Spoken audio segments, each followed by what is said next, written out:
Et là? C'est bon. Ouais, bon, ça. Au nom de la présidente et du bureau de notre association, le Café économique, bonne année à tous, hein, sur le plan personnel et sur le plan de votre vie professionnelle ou sociale, enfin, tous les différents aspects de votre vie, et souhaitons que, d'une manière générale, l'année 2025 soit au niveau mondial et éventuellement local, moins mauvais, national, moins mauvaise que l'année 2024. Bon, notre présidente ne peut pas être là ce soir, elle va bien, mais momentanément, elle ne peut pas conduire la nuit. Or, elle n'habite pas à Bordeaux, ni dans l'agglomération, donc pour revenir chez elle, il faudrait qu'elle conduise, ce qu'elle ne peut pas faire pendant quelques jours. Voilà. Donc, il n'y a pas de problème, mais elle ne peut pas être là ce soir. Il est désolé et je suis chargé de l'excuser. On va passer tout de suite au contenu de notre soirée avec Frédéric Gachet qui nous fait le plaisir d'être là ce soir et qui est maître de conférence en économie dans cette maison pour la partie Bordeaux Sciences économiques, c'est-à-dire l'ex-Greta, laboratoire de recherche Greta qui englobe Bordeaux Sciences Éco, ça englobe toutes les composantes de la recherche en économie. Il y a une autre composante, c'est la recherche en gestion, hein, qui fait partie aussi de l'Université de Bordeaux. Donc, Frédéric Gachet est économiste et spécialiste de l'immobilier et de la ségrégation spatiale en liaison avec les prix du foncier et de l'immobilier. Il a dirigé des ouvrages collectifs et il a écrit beaucoup d'articles sur ces sujets. Par ailleurs, il est devenu doyen, hein, c'est pas vous, hein, on le félicite, et il a remplacé Bertrand Blancheton, notre ami du Café économique, et donc à la tête de la faculté d'économie, de gestion et d'AES, administration économique et sociale. Voilà, je ne vais pas plus loin pour la présentation. Je le remercie encore d'être là ce soir pour nous aider à réfléchir sur l'économie du logement et sur la crise du logement. Frédéric, à toi.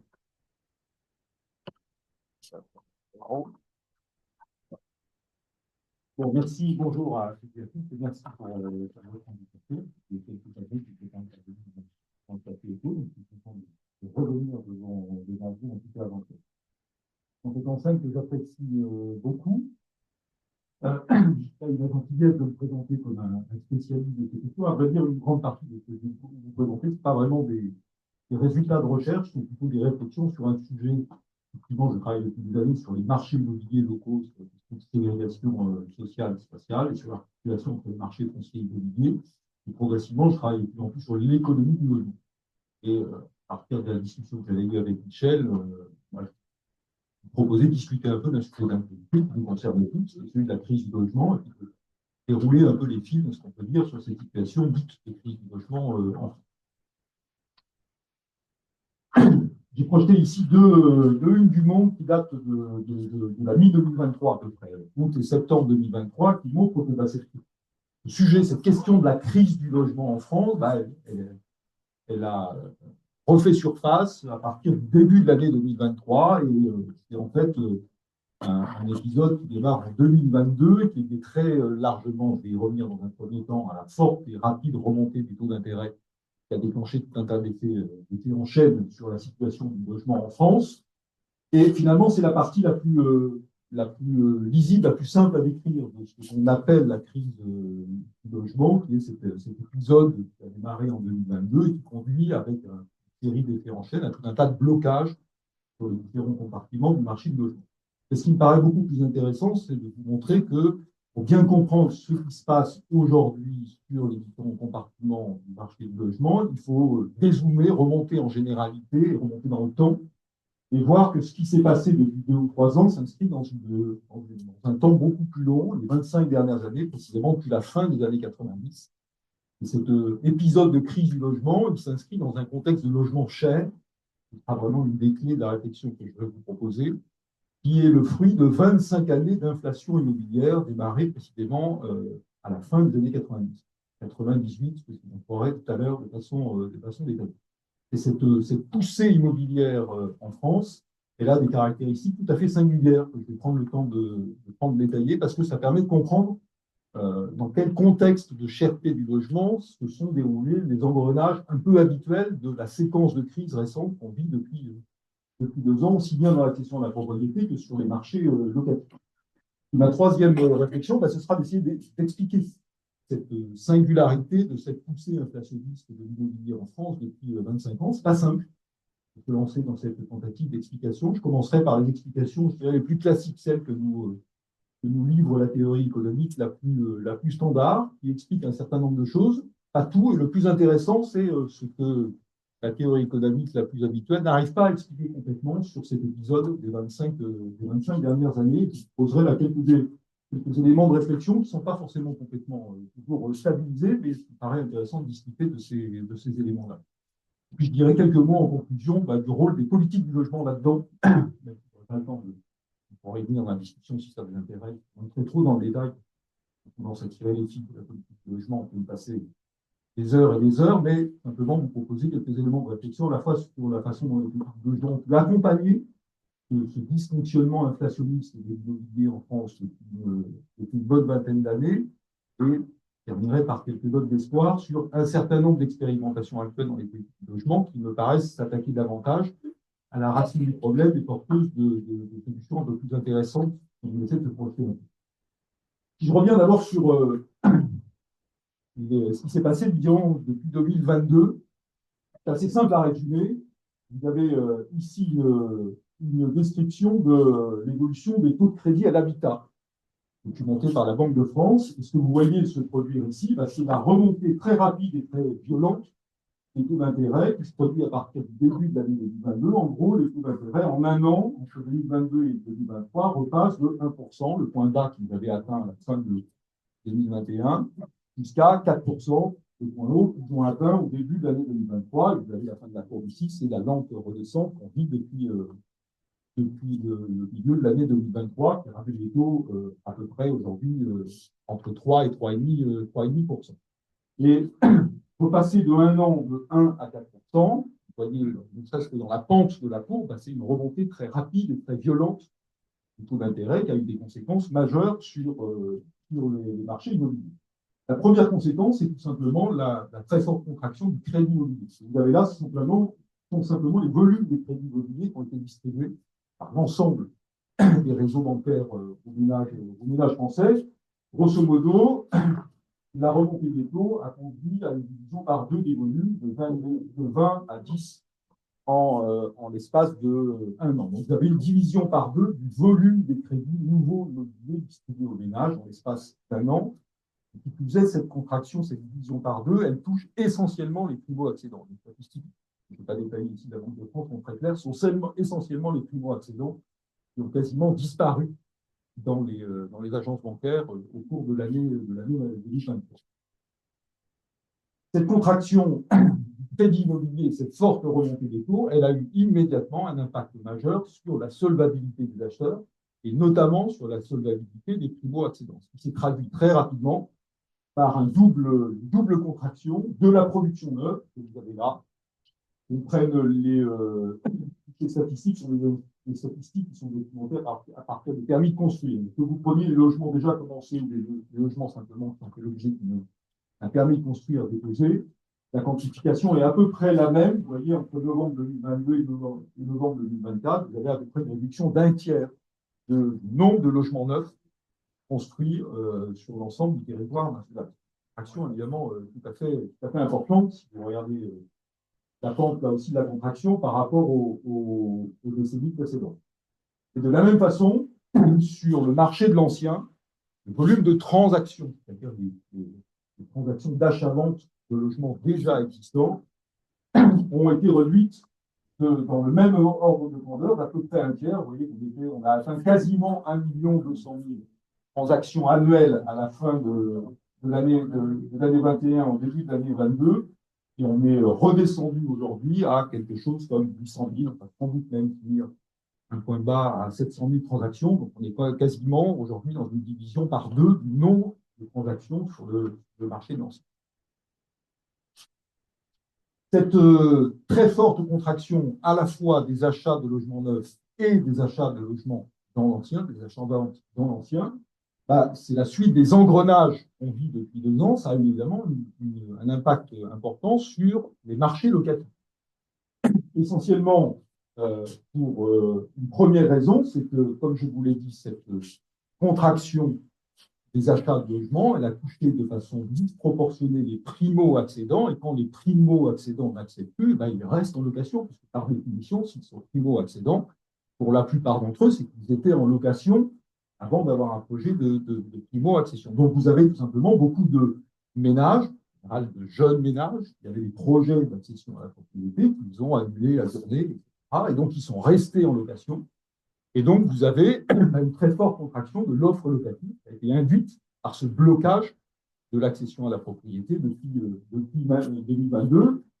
L'offre locative, c'est plus difficile à chiffrer que j'ai donné avant sur les achats de logements neufs et anciens, mais si je vous donne une statistique sur Bordeaux, le réseau Meilleurs Agents avait chiffré à un peu plus de 12% sur un an. Vous voyez la contraction du nombre de biens mis en location sur la commune de Bordeaux. Ça donne une idée de l'importance de la contraction de l'offre locative induite essentiellement par le maintien d'une proportion plus importante que d'habitude de ménages dans la situation de location, parce qu'il y a moins de ménages qui sortent du parc locatif pour accéder à la propriété. Donc ça s'est traduit par une très forte réduction de la rotation sur le parc privé et donc des effets en chaîne de blocage pour tous les publics, notamment les publics, je suis très attaché, les publics de jeunes étudiants qui arrivent sur les métropoles dans lesquelles ils viennent faire des études, se retrouvent, comme vous le savez, dans des situations extrêmement difficiles d'accès à des logements qui sont devenus une denrée rare et chère, notamment dans les zones les plus prisées par les étudiants. Bon, je n'insiste pas là-dessus, mais évidemment, cette contraction du marché locatif, c'est en plus de ça doublé d'une sortie supplémentaire de biens liés au développement. Vous avez entendu parler d'Airbnb qui retire un nombre de biens du marché locatif de longue durée, et en plus de ça, de la question des passoires énergétiques, qui elle aussi tendance à retirer un certain nombre de biens du parc locatif. Il y a un deuxième effet, alors c'est un effet à plus moyen terme, mais qui va très vite se manifester sur une métropole comme Bordeaux. La contraction de la construction neuve, elle va avoir des effets de contraction, en cas de non-progression du parc locatif privé, parce que quand on regarde la dynamique d'un territoire comme le territoire bordelais, une bonne partie de la croissance du parc locatif privé, elle est alimentée depuis des décennies par la construction neuve. Si vous regardez les quelques chiffres que j'ai indiqués là, vous voyez qu'entre 2009 et 2020, le nombre de locataires est passé de 178 000 à 225 000, ce qui représente une augmentation, vous voyez, importante de 26% du nombre de ménages locataires sur le territoire métropolitain. Et cette augmentation du parc locatif, elle est essentiellement alimentée par la construction neuve qui s'est réalisée sur la métropole depuis une vingtaine d'années. Donc la réduction récente du flux de construction neuve, elle va avoir des effets retardés de moindre progression du parc locatif. Donc ce sera une deuxième vague de tension sur le marché locatif, et notamment sur le parc locatif. Le dernier point important, qui va permettre de dézoomer sur ce qui s'est passé durant les 25 dernières années. Finalement, pourquoi est-ce que cette remontée des taux d'intérêt a eu un tel choc négatif sur le pouvoir d'achat immobilier, donc sur le blocage des projets d'achat immobilier des ménages? Tout simplement parce que cette très forte remontée des taux d'intérêt a déclenché un mouvement baissier des prix, mais extrêmement limité, extrêmement faible, pas du tout à la hauteur du choc qui s'est produit sur les taux d'intérêt. Si vous regardez ce graphique, c'est un indice de prix du logement, alors tout compris, neuf et ancien en moyenne nationale, base 100 en 2015. Et donc vous avez le dernier point sur ce graphique, c'est le troisième trimestre 2024. Vous voyez, ce sont des données récentes. Donc si je prends le point haut que l'on a atteint par rapport au point le plus bas, c'est-à-dire le deuxième trimestre 2024, vous voyez que les prix moyenne nationale, évidemment, il y a une disparité, hein, mais en moyenne nationale, les prix en monnaie courante ont baissé simplement de 5%. Les prix du logement ont baissé de 5%. Or, 5%, au regard du choc qui s'est produit sur les taux d'intérêt, c'est extrêmement limité. Il y a deux façons de s'en rendre compte de façon plus précise. On a une qui est un peu technique, qui consiste à faire du calcul actuariel. Alors pourquoi? Parce que le logement est un actif. On dit c'est un support d'investissement parmi d'autres supports d'investissement, notamment des actifs financiers. Comme tout actif, le prix du logement est lié de façon inverse au taux d'intérêt. Plus les taux d'intérêt sont élevés, moins le prix du logement est élevé, plus les taux d'intérêt sont faibles, plus le prix du logement est élevé. Donc, on peut, avec quelques hypothèses, et grâce de tout ça, évidemment, avec quelques hypothèses supplémentaires, on peut essayer de calculer ce qu'aurait dû être la baisse, l'ajustement à la baisse des prix pour compenser la remontée des taux en gros, de 1 à 4% des taux de crédit à l'habitat. Et il y a plusieurs façons de faire ce calcul, mais ce qui compte ici, c'est simplement l'ordre de grandeur. L'ordre de grandeur, il est entre 15 et 25%, disons une vingtaine de pourcents. Pour que la baisse des prix neutralise l'augmentation des taux d'intérêt, il aurait fallu que les prix s'ajustent de moins 20% sur un an. Ils se sont ajustés, mais 4 fois moins que ça, de 5% seulement. L'autre façon de regarder ça, c'est un calcul que fait régulièrement la Banque de France que vous avez là, qui consiste à simuler l'évolution du pouvoir d'achat immobilier des ménages. Donc, vous avez là.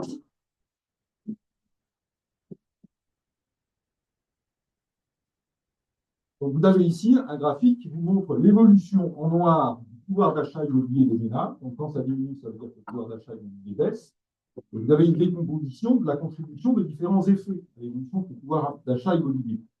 Donc, vous avez en jaune l'effet des taux d'intérêt et en bleu l'effet lié à l'évolution des prix de l'immobilier.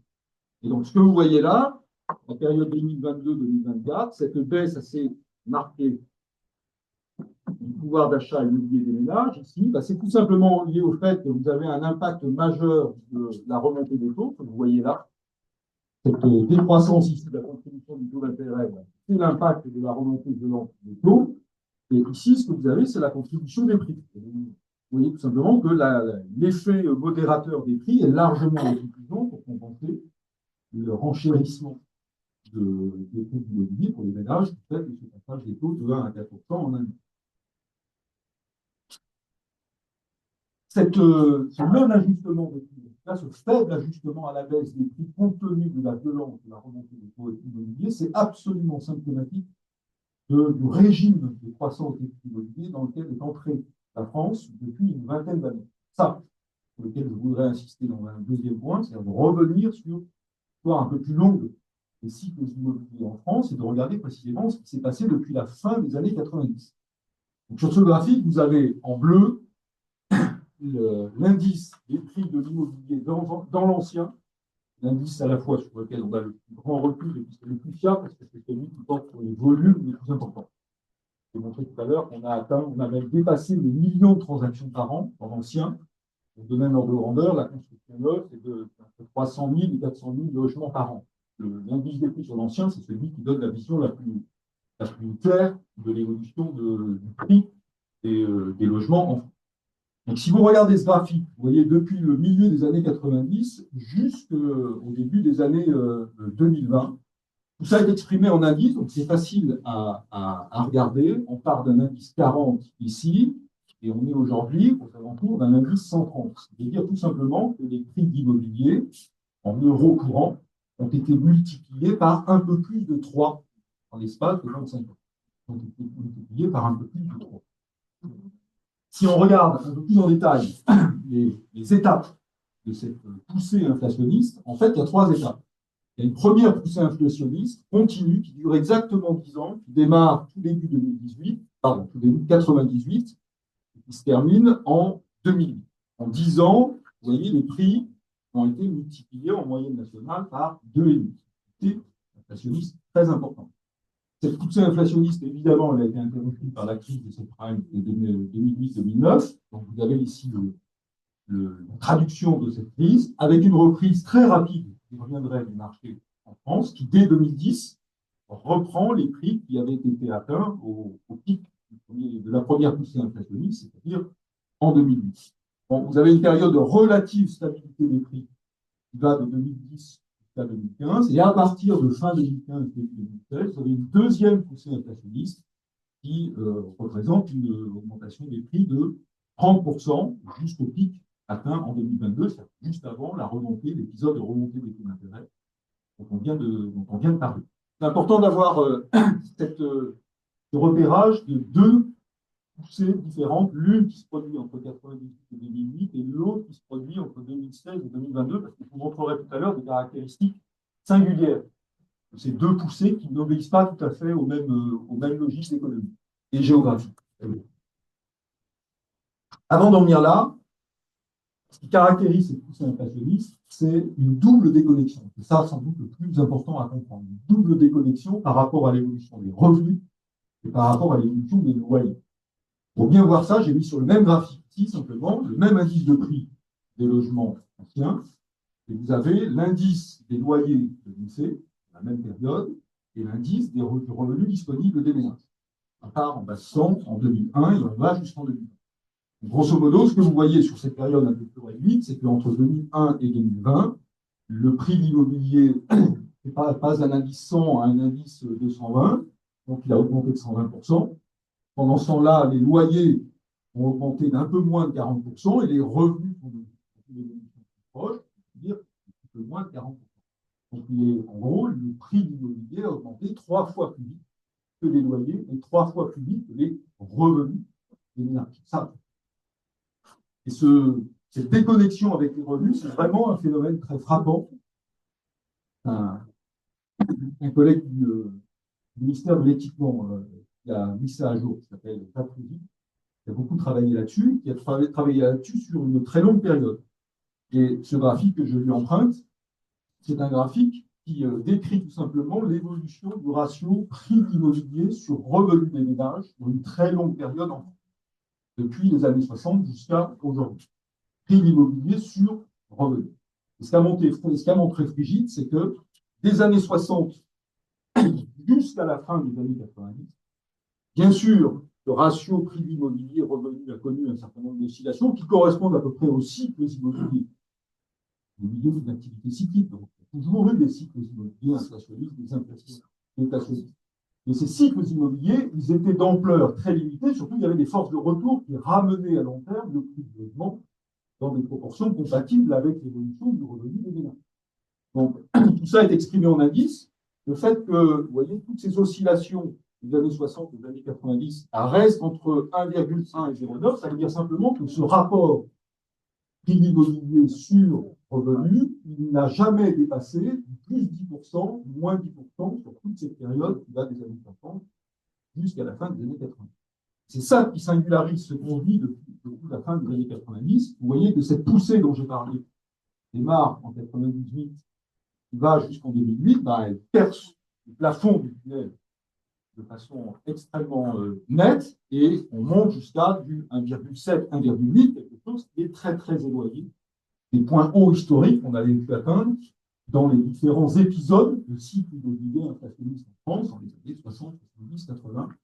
On a connu des épisodes de ce type. Et vous voyez que la deuxième poussée que vous retrouvez là, de 2016 à 2022, elle nous emmène encore un peu plus haut dans ce décrochage entre les prix de l'immobilier et les revenus. On s'approche d'un ratio de 2, c'est-à-dire une augmentation des prix de l'immobilier 2 fois plus importante que l'évolution du revenu des ménages.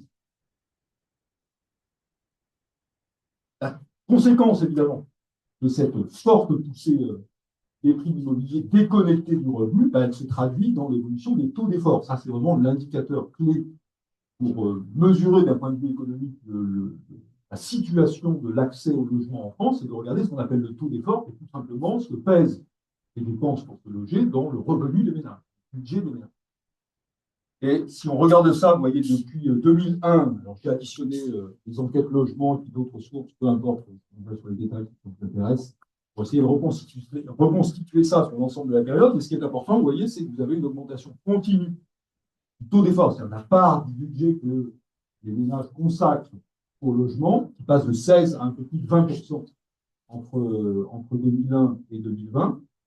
Et ce 20% peut vous paraître relativement faible par rapport à la perception que vous pouvez avoir de ce que vous doit dépenser pour loger en proportion de revenus. Vous avez raison. Parce qu'il faut faire très attention à ces statistiques de taux d'effort logé. Pourquoi? Parce que il faut regarder le statut d'occupation du logement. Il y a 4 grands statuts d'occupation du logement. Il y a les propriétaires et les locataires, évidemment. Et dans les propriétaires, ce qui est très important, c'est de distinguer ceux qu'on appelle les propriétaires non accédants et les propriétaires accédants. La distinction est très simple. Dans les enquêtes qui nourrissent les statistiques que je projette là, un propriétaire non accédant, c'est un propriétaire qui est dégagé de toute dette immobilière. Il n'a plus, la plupart du temps, d'emprunt immobilier comme contrepartie de l'achat de sa résidence principale. Par opposition, les propriétaires accédants, ce sont ceux qui ont un emprunt en cours pour leur résidence principale. Donc, regardez bien, dans ces statistiques, ce qu'on prend en compte pour documenter les dépenses de logement, ce sont les dépenses réelles. Donc, pour les locataires, ce sont les loyers, les charges de facture, et pour les propriétaires, ce sont les mensualités de crédit lorsqu'il y a un crédit mobilier. Évidemment, pour les propriétaires non accédants, par définition, il n'y a jamais eu parfois de crédit mobilier lié à l'accession à la propriété, donc le taux d'effort est beaucoup plus faible.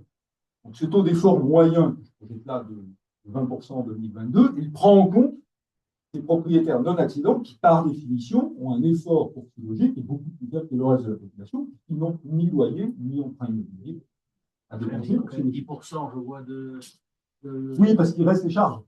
Il reste les charges et les factures, vous voyez. Le différentiel est faible entre 10% avec les charges et 20% quand il faut payer un peu un crédit. Finalement, c'est pas très. Alors, pour payer un crédit, vous voyez, on est à 27, donc c'est 17 de plus.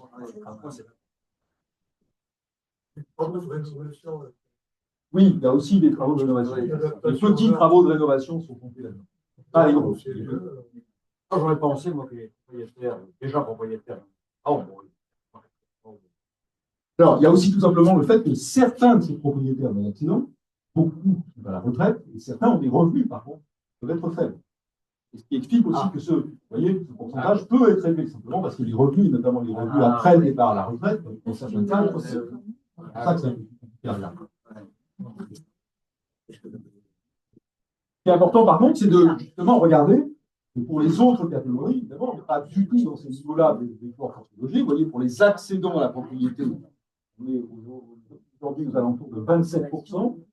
Pour les locataires dans le secteur social, 25%, et pour les locataires dans le parc privé, 28%. Vous voyez, c'est un malade entre 25 et... Les accédants, les banques accèdent jusqu'à 33% d'endettement, donc on est même en dessous. Oui, et regardez, si vous décomposez maintenant ça par quartile de revenus, c'est-à-dire les 25% de revenus les plus faibles, les 25% suivants, etc., jusqu'aux 25% les plus élevés.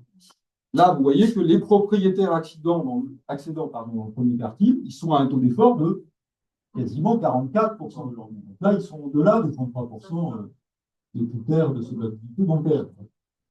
Pour le deuxième quartile, on est à peu près à ce niveau-là. On est à 32%. C'est simplement dans les deux derniers quartiles qu'on descend. Donc, ces histoires de taux d'effort, il faut toujours regarder ça en fonction du statut d'occupation et en fonction du niveau de revenu, parce que les écarts sont énormes en termes de taux.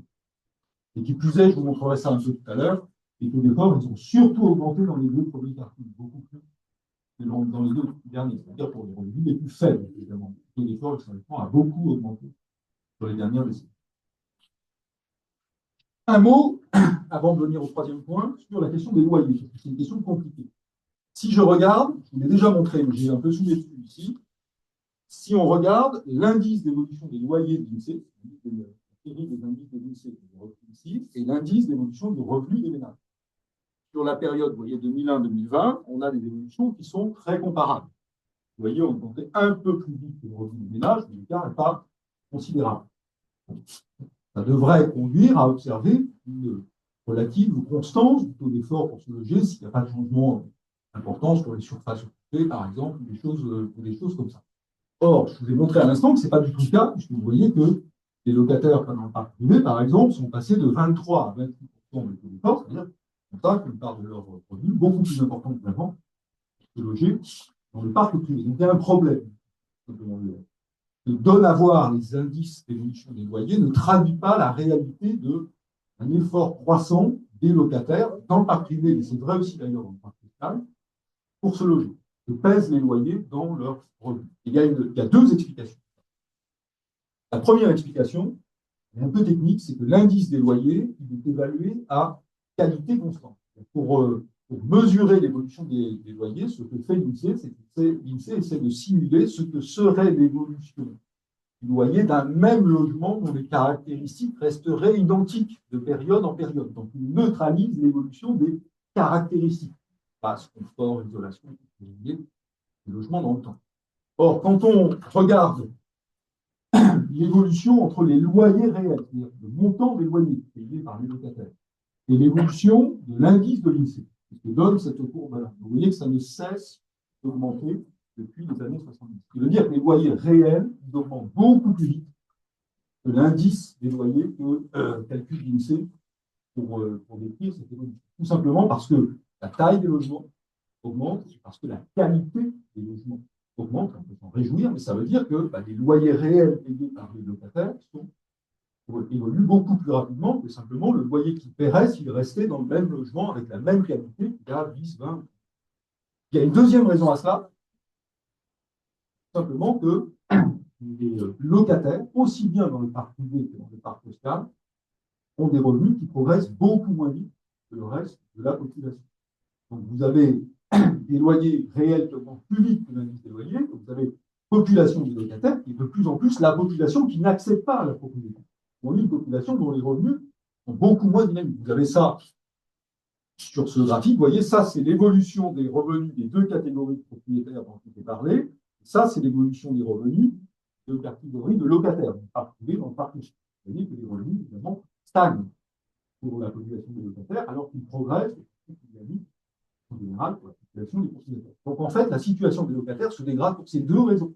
Parce que les loyers réels progressent plus vite que l'indice et parce que le revenu des locataires progresse beaucoup moins vite que celui de l'ensemble de la population.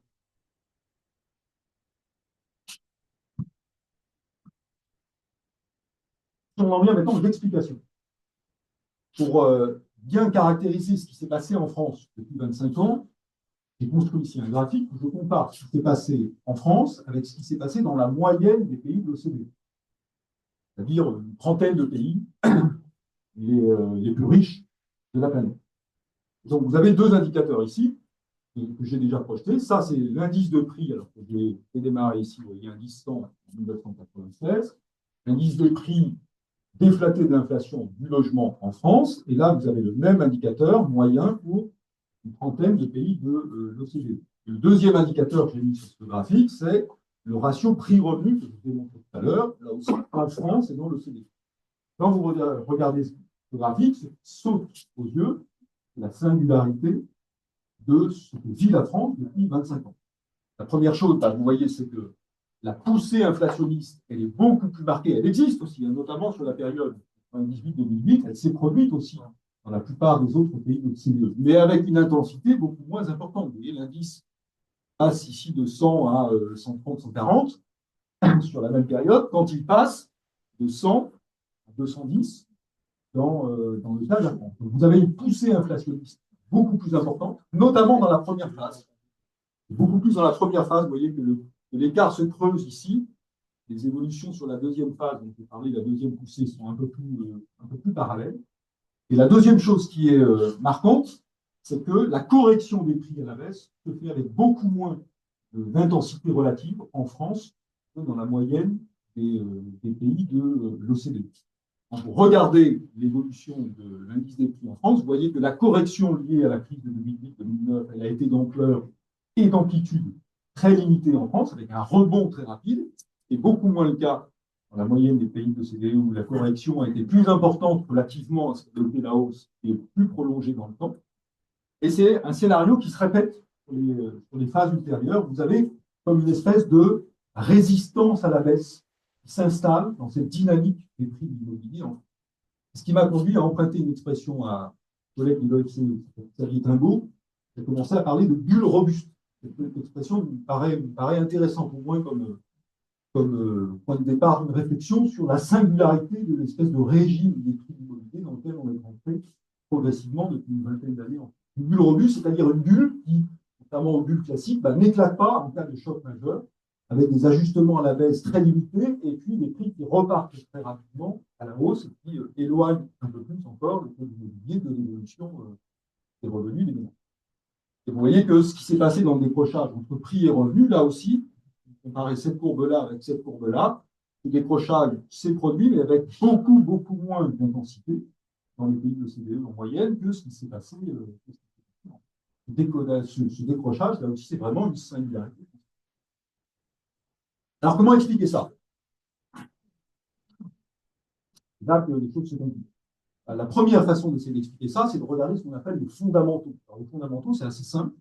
En économie du logement, il y en a trois. Il y a trois facteurs fondamentaux qui sont censés commander la dynamique des prix. Le niveau de la production, le niveau de l'offre, la production immobilière, la production de logements neufs, les conditions de la demande et les conditions financières. C'est assez rapide à faire. Ça permet de répondre déjà à une ancienne dont vous entendez parler très souvent, la fameuse histoire du choc d'offre. Le marché de l'immobilier a besoin d'un choc d'offre.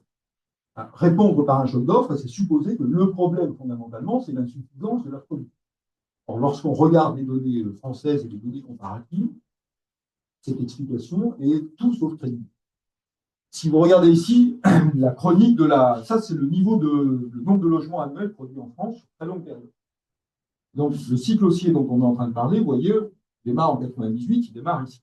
Et donc, vous voyez que la poussée inflationniste dont je parlais, la première phase, 98-2008, elle correspond exactement à cette partie-là du graphique. C'est-à-dire à une remontée très importante du niveau de production de logement en France, qui passe en gros de 300 à 450 000. Donc, on ne peut absolument pas dire que la montée des prix soit la contrepartie d'une contraction ou de verrou empêchant la production de logement en France. C'est tout le contraire. La production s'est développée de façon assez considérable. C'est de 300 à 450 000. C'est très important de la production. La partie gauche de votre graphique correspond à la période d'après-guerre, donc. Ici, vous voulez dire la moitié gauche, c'est la période de la reconstruction. Exactement, vous avez un pic au milieu des années 70. On atteint la seule période où on avait passé les fameux 500 000 logements de la politique nationale de logement. C'est le milieu des années 70. Le seul moment, c'est qui correspond notamment à la production du parc social de façon massive au début des années 70. C'est le seul moment où on a dépassé les 500 000 logements.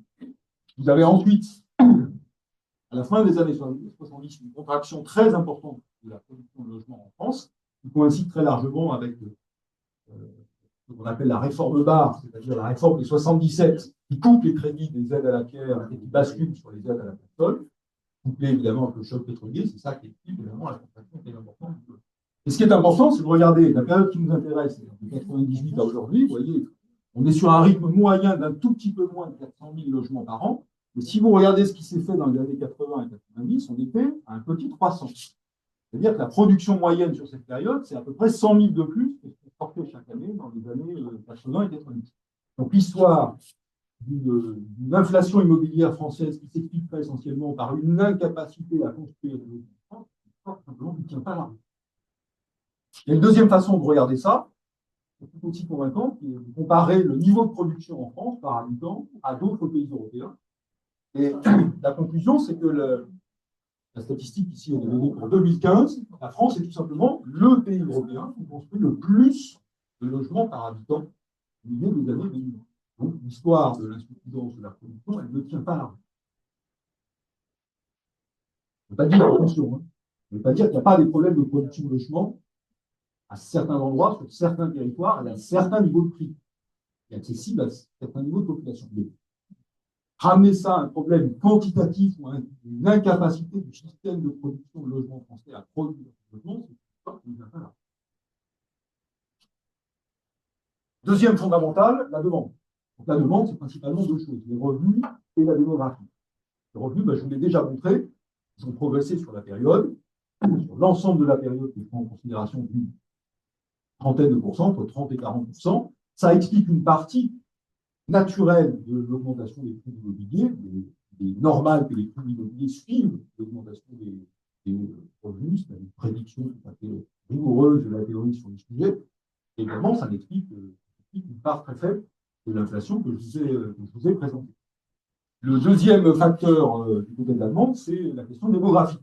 Est-ce qu'il y a une démographie particulièrement dynamique sur la période qui justifierait des tensions sur les prix liés à une augmentation de la demande plus importante qu'une production, même si la production a été plus dynamique sur la période. il y a quelques facteurs démographiques qui sont un peu plus sensibles sur la période d'équilibre, mais ce n'est pas du tout à la hauteur de l'inflation immobilière que je vous ai présentée. Si vous regardez ce petit graphique, il y a une décomposition faite par l'INSEE des facteurs démographiques justifiant le besoin en logement sur les différentes périodes qui sont indiquées. La démographie, ce n'est pas simplement la croissance démographique. Ça, c'est un point important en économie du logement, simplement parce que un logement égale un ménage. Donc, ce qui est important, ce n'est pas l'évolution de la population, la croissance démographique de la population, sur un territoire au niveau national d'ailleurs. Ce qui est important, c'est la croissance du nombre de ménages. Alors, la croissance du nombre de ménages, ça dépend certes de la croissance de la population, mais ça dépend surtout des comportements de cohabitation, sous le même toit, plutôt de décohabitation, plutôt la tendance. Les divorces et compagnie. Et la multiplication des ménages d'une personne, il s'agit de jeunes étudiants, il s'agit de retraités. Donc ça, évidemment, la contribution qui est liée à la baisse de la taille des ménages, vous voyez que c'est plus important que la croissance démographique. Mais si vous comparez la période de poussée inflationniste 99-2010 à la période précédente, vous voyez que la décohabitation, ça expliquait déjà l'augmentation des besoins en logement sur la période précédente. Donc, certes, ça continue sur la période qui nous intéresse, avec un peu plus d'intensité sur la période précédente, mais dans des proportions qui ne permettent absolument pas d'expliquer un tel décollage des prix de l'immobilier. Donc, il reste un troisième fondamental, qui sont tout simplement les conditions de financement des achats immobiliers, c'est-à-dire le crédit immobilier. Et là, effectivement, il y a une explication qui est vraiment à l'échelle qui s'est passé, elle n'est pas complète, mais elle est davantage à l'échelle de ce qui s'est passé. C'est la baisse quasi continue que vous avez ici, vous voyez, depuis 1998 jusqu'à 2022, la baisse des taux d'intérêt, ici sont directement les taux de crédit à l'habitat accordés aux particuliers, vous voyez, qui sont passés de 5% à la fin des années 90 à un point bas de 1% avant la remontée dont je parlais tout à l'heure. Il y a un deuxième facteur qui est moins souvent cité, mais qui est tout aussi important quantitativement pour expliquer la modification des conditions d'achat immobilier, qui est l'allongement des durées de crédit. C'est très important sur la période. Vous l'avez là sur le graphique de dessous. En gros, au début des années 2000, on l'a oublié aujourd'hui, mais on était à des durées moyennes d'emprunt qui étaient inférieures à 15 ans, de l'ordre de 11 à 12 ans, durée moyenne des emprunts immobiliers. On est en 2024 à un peu plus de 20 ans, 21 ans environ, de durée moyenne des emprunts immobiliers. La capacité d'achat immobilière des ménages, sur cette longue période, elle a été dopée par deux facteurs, deux paramètres financiers évidents, la baisse des taux d'emprunt et l'allongement considérable de la durée sur laquelle les ménages ont accepté d'emprunter, les banques ont accepté d'octroyer, d'ailleurs très singulière en France, sur des durées très longues. Les deux combinés, ça explique une partie significative de cette augmentation de la capacité d'achat immobilier de ménage qui s'est immédiatement traduite en augmentation des prix d'achat de l'immobilier, notamment. Donc on fait des calculs de points de table, c'est très frappant. On s'amuse à prendre le profil d'un ménage moyen avec le taux d'intérêt moyen, le taux d'apport moyen, le revenu moyen, etc., etc. Et si on regarde l'évolution des prix, il y a une correspondance extrêmement nette entre l'évolution de ce que peut acheter un ménage qui se met au maximum de son taux d'emprunt, de son taux d'effort, avec un revenu moyen, avec un taux du moment et une durée du moment, avec ce qu'il peut faire 10 ans plus tard. L'essentiel de l'augmentation de la capacité d'achat immobilière qui a été permise, détente, est passé en augmentation des prix. Ça, c'est le type de... Est-ce qu'on explique tout avec ça? Non. Sur ce graphique, vous avez une simulation qui a été faite sur la première période de la poussée, c'est-à-dire des années 2000 aux années 2008-2009. Si on empile l'augmentation du revenu des ménages, l'allongement de la durée des emprunts, la baisse des taux d'intérêt, est-ce que ça explique l'ampleur de la hausse des prix que je vous ai présenté tout à l'heure? La réponse est, si on empile les trois, on explique à peu près 2/3 de la poussée des prix sur cette période. 2/3 expliqués, ça laisse 1/3 d'augmentation des prix, au-delà même de ce que laisse supposer la baisse des taux, l'allongement de la durée et l'augmentation du revenu des ménages.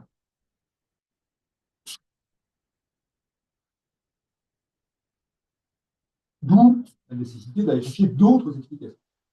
Et là, ça se complique parce que les explications elles peuvent être différentes sur les deux phases de poussée que je vous ai présentées. La première phase de poussée, je vous ai montré que c'est celle qui avait déconnecté la situation de la France le plus du reste des pays d'OCDE. C'est intéressant de regarder ce qui s'est passé en France.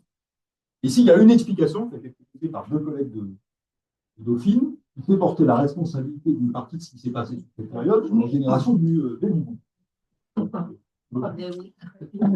Je résume très rapidement l'idée. Désolé d'être déplaisant.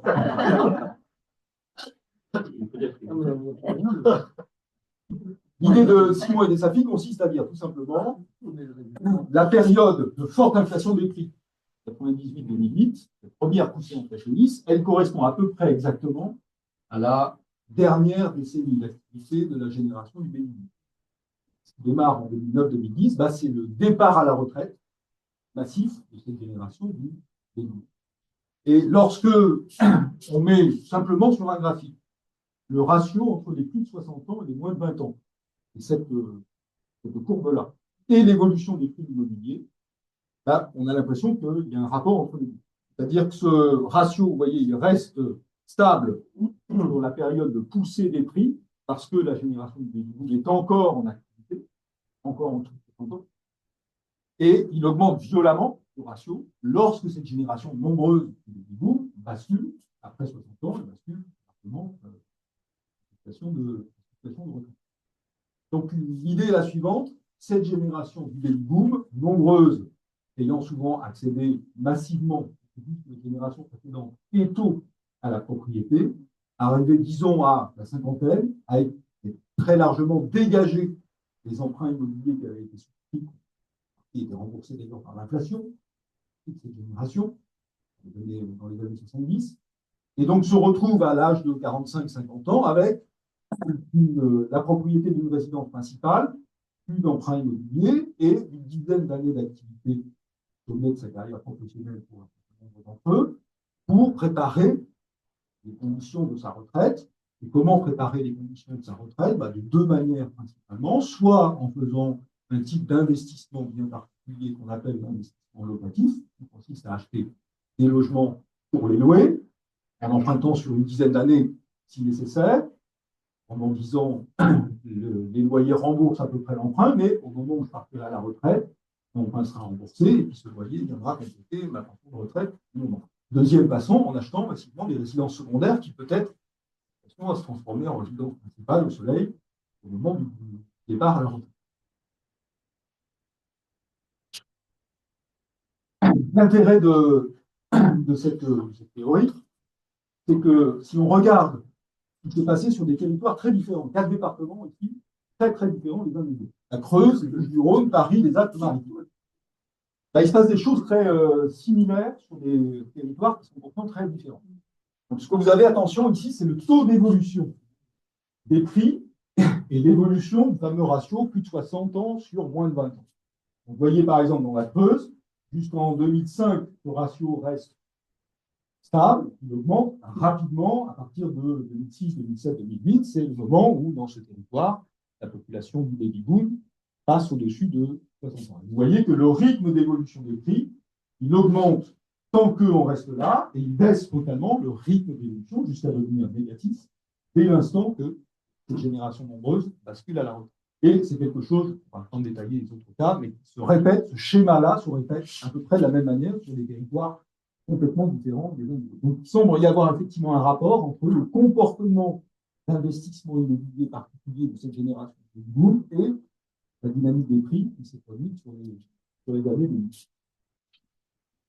Une autre façon de vérifier ça, en utilisant d'autres sources d'information, c'est de constater que cette période particulière, je vais centrer ici sur 2001-2006, c'est une période où les achats en investissement locatif et les achats de résidences secondaires, sur le marché d'anciens ou sur le marché du neuf, ont augmenté beaucoup plus rapidement que l'accession à la propriété dans l'ancien et l'accession à la propriété dans le neuf. Il y a vraiment une énorme poussée de l'investissement locatif et de l'achat de résidences secondaires. Et vous avez d'ailleurs une très forte diminution, vous voyez ici, du poids des primo-accédants dans les achats de logements, là où ils étaient à 70% jusqu'au début de la période inflationniste, tombe tout à coup en dessous de 60%.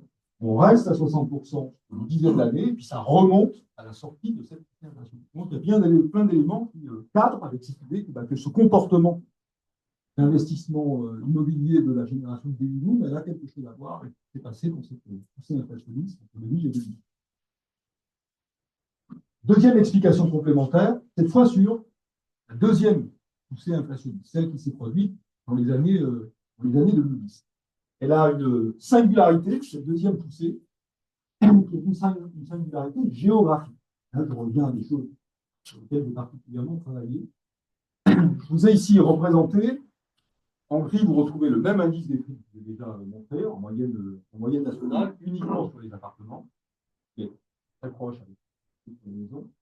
Et par contre, j'ai distingué ce qui s'est passé dans les villes de moins de 10 000 habitants et sur les territoires ruraux, qui est en jaune, en termes de prix de l'immobilier, avec ce qui s'est passé à Paris, qui est en bleu, et Lyon, qui est en rouge. Et ce que vous voyez, c'est que la première poussée dont je vous ai parlé, partie ici vraiment d'un indice 196. Donc, vous voyez que la poussée, elle est géographiquement complètement homogène. Ça augmente au même rythme, dans les mêmes proportions, qu'on soit dans les grandes métropoles, dans les petites villes, dans les territoires ruraux, ça augmente de la même manière. Par contre, ce qui se passe depuis les années 2010, c'est beaucoup plus différencié sur le plan géographique. Et ça augmente beaucoup plus vite dans les métropoles. Vous voyez qu'on redémarrait très rapidement au début des années 2010, à Paris et à Lyon. Ça augmente beaucoup moins vite dans les villes que sur les territoires ruraux. Vous avez une différenciation géographique du cycle qui se résume en fait à deux traits bien connus de la géographie des 20 dernières années, métropolisation et littoralisation. C'est-à-dire deux types de territoires vers lesquels migre une partie de la population qui est à la recherche soit d'opportunités d'emploi, soit de conditions climatiques paysagères plus conformes à leurs souhaits. Et ça se répercute sur une différenciation croissante des prix de l'immobilier. Cette carte hexagonale, plus c'est rouge, plus c'est cher.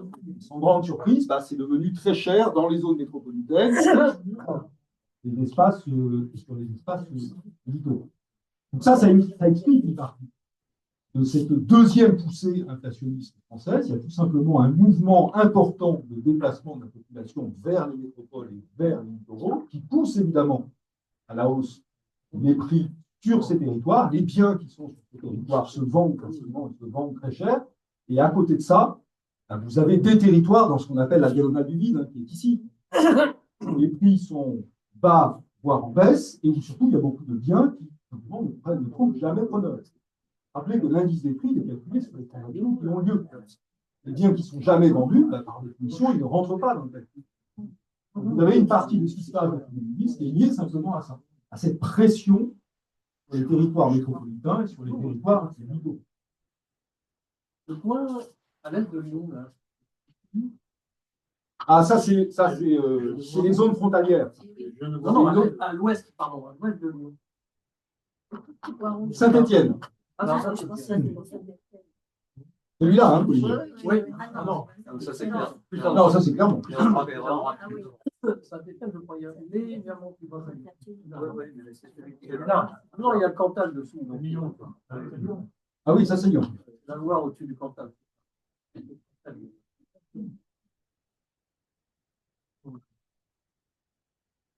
Troisième explication complémentaire,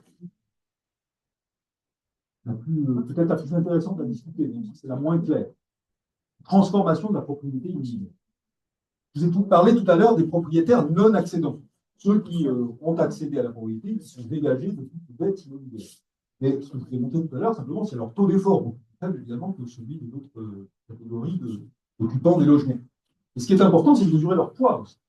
Et une chose qu'on ignore souvent, c'est qu'il y a environ 58% de propriétaires de leur logement en France, que vous retrouvez là, 37,6 en 2018, mais en fait, sur ces propriétaires, 2 tiers sont des propriétaires non accédants. Cette proportion, elle a augmenté de façon sensible sur les dernières décennies. Les propriétaires, de plus en plus, sont des propriétaires non accédants. Et un propriétaire non accédant, par définition, un non primo-accédant est quelqu'un qui est protégé par nature de l'inflation immobilière. puisque si vous rachetez cher en revendant cher. Vous êtes déjà propriétaire d'un.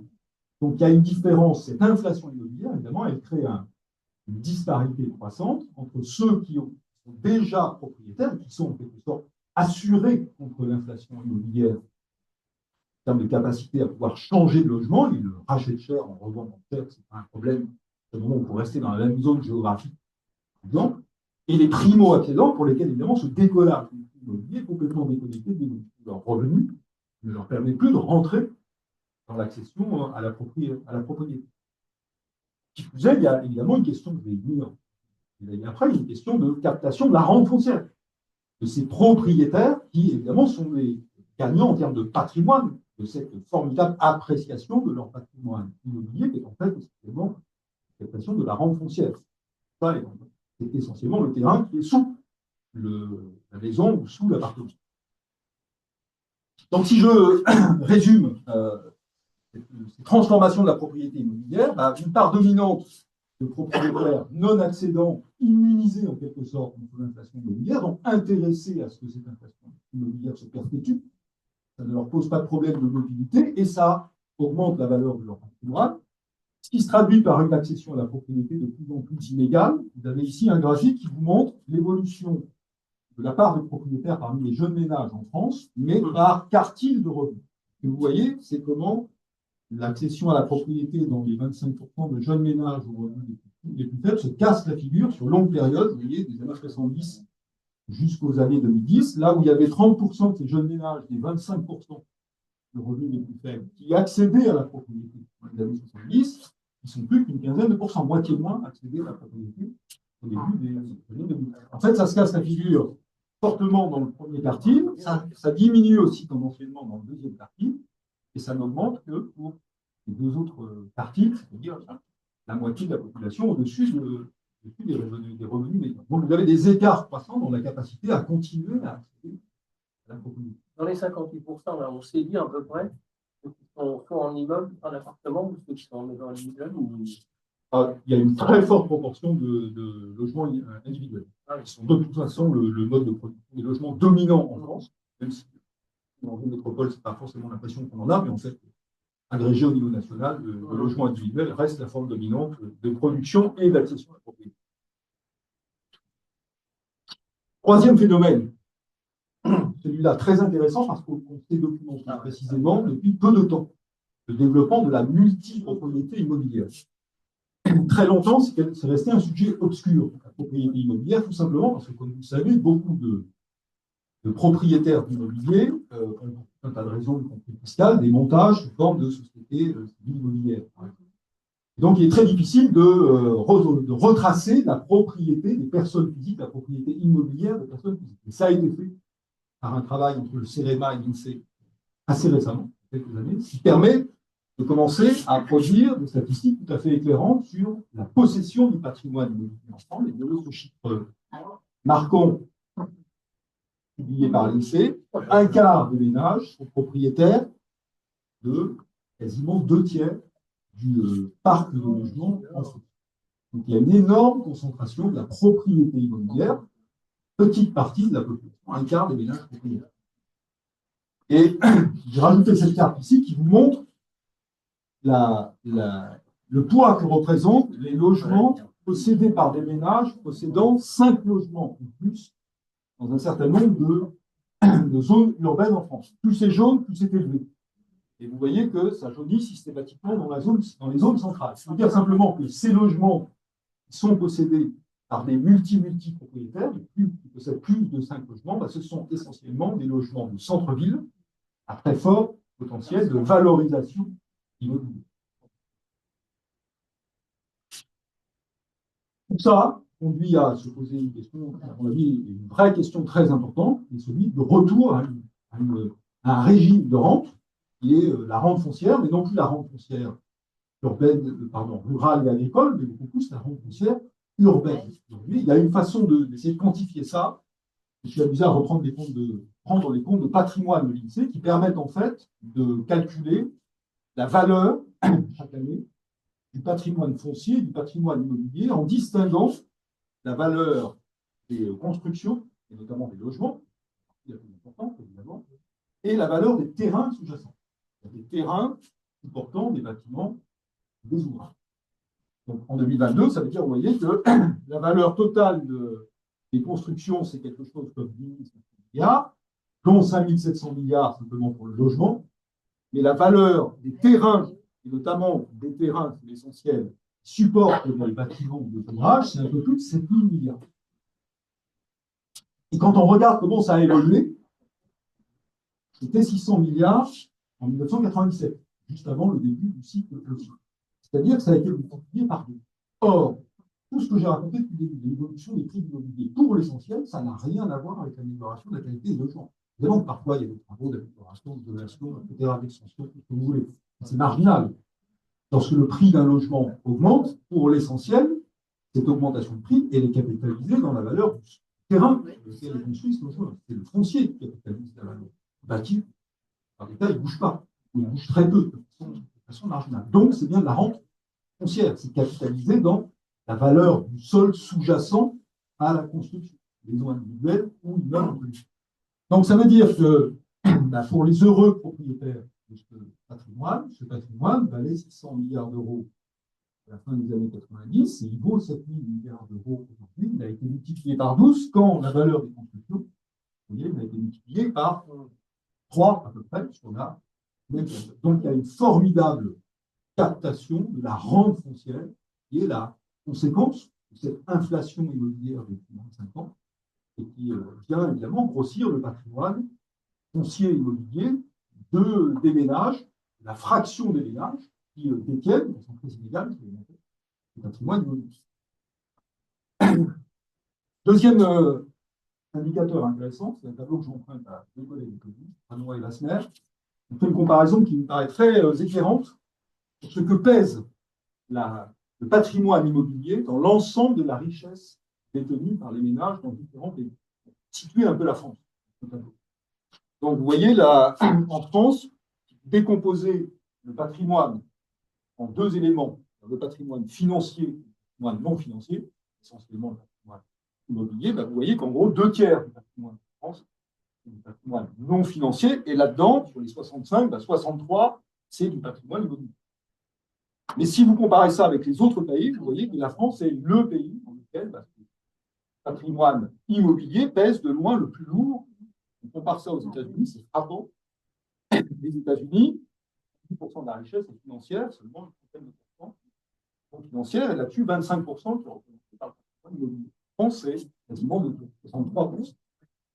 L'essentiel de l'accumulation patrimoniale des ménages en France se fait via l'accumulation d'un patrimoine immobilier, beaucoup plus à travers l'accumulation d'un patrimoine financier qui concerne, comme vous le savez, une infime proportion de ménages qui sont situés dans la très haute partie de la distribution des revenus, de 0,01%, pour lequel le patrimoine financier compte beaucoup. Mais pour l'essentiel des ménages, c'est le patrimoine immobilier qui est la source principale d'accumulation patrimoniale. Et cette source d'accumulation patrimoniale, bah, elle est évidemment, comme les inégalités de patrimoine, très inégalement réparties.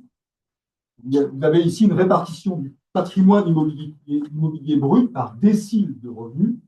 Donc, en bleu, vous avez le premier décile, c'est le plus riche. Vous voyez que le premier décile possède quasiment 40%, 10% des ménages possèdent 40% du patrimoine immobilier brut, le deuxième décile 19%, le troisième décile 14%.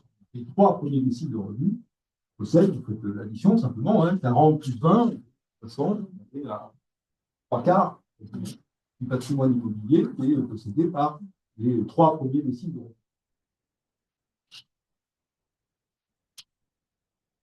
Dernier point, et puis j'en aurai terminé, le rôle des politiques de logement dans cette histoire.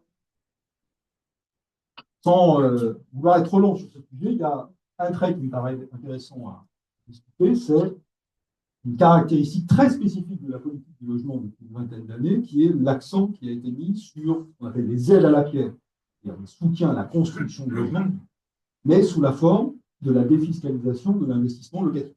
Dernier avatar, c'est le fameux Pinel. Il est en voie d'extinction au début de l'année. Mais Pinel, ça n'est que le dernier avatar d'une longue série de dispositifs de défiscalisation qui ont démarré au milieu des années 80.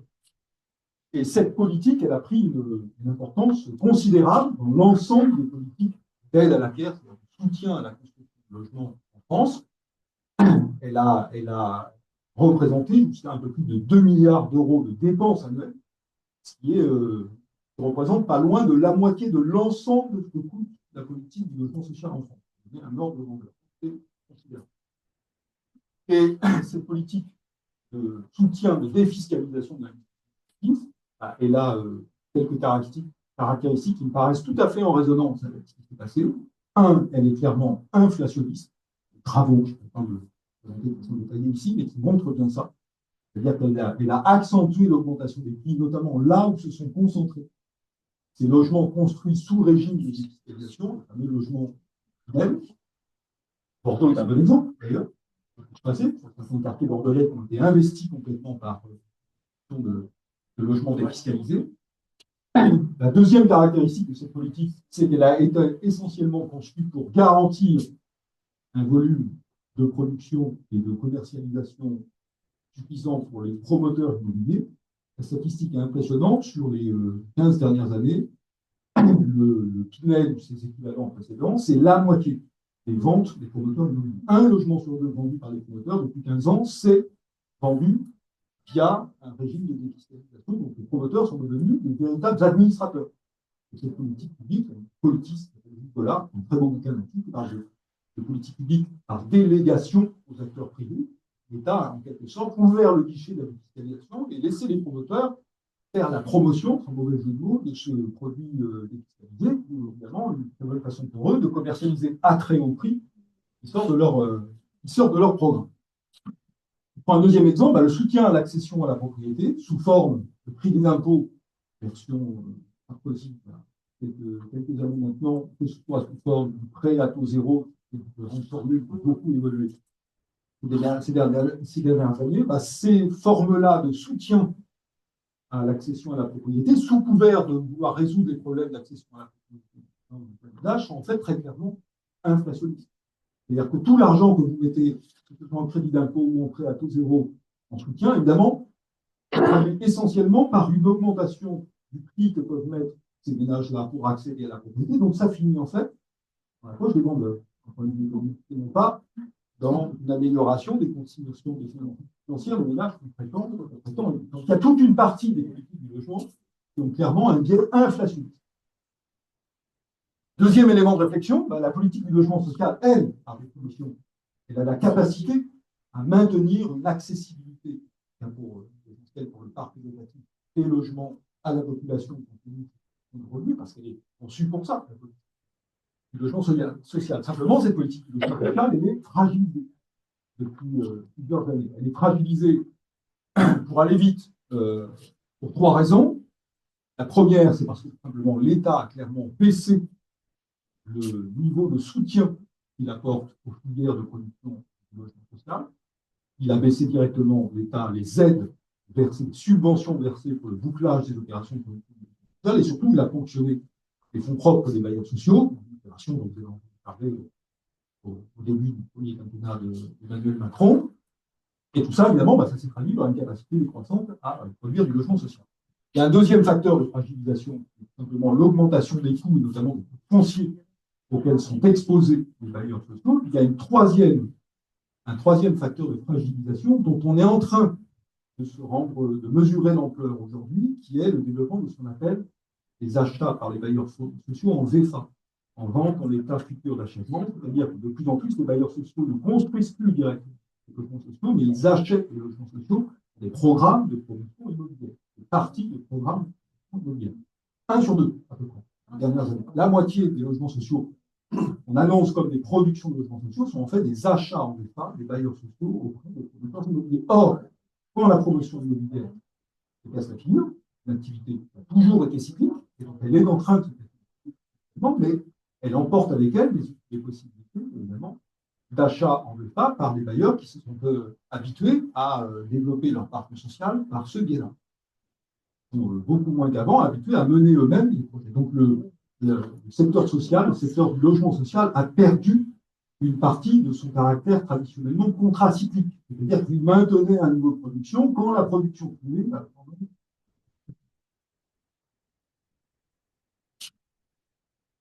Troisième et dernière réflexion sur le rôle des politiques du logement.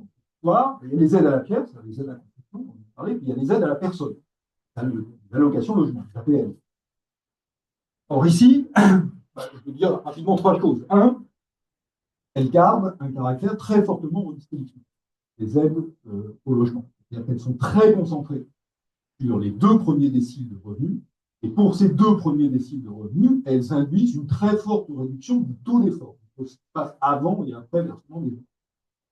Un travail qui a été fait par l'inspection des affaires sociales il n'y a pas très longtemps montrait que pour les titulaires des minima sociaux, ça représentait une division par deux du taux d'effort. Le versement des aides au logement diminue par deux, un facteur 2, le taux d'effort après versement des aides.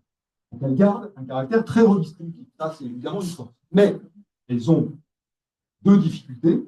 La première difficulté, c'est que malheureusement, elles aussi, elles sont en partie inflationnistes. Aussi, il y a des travaux qui documentent ça.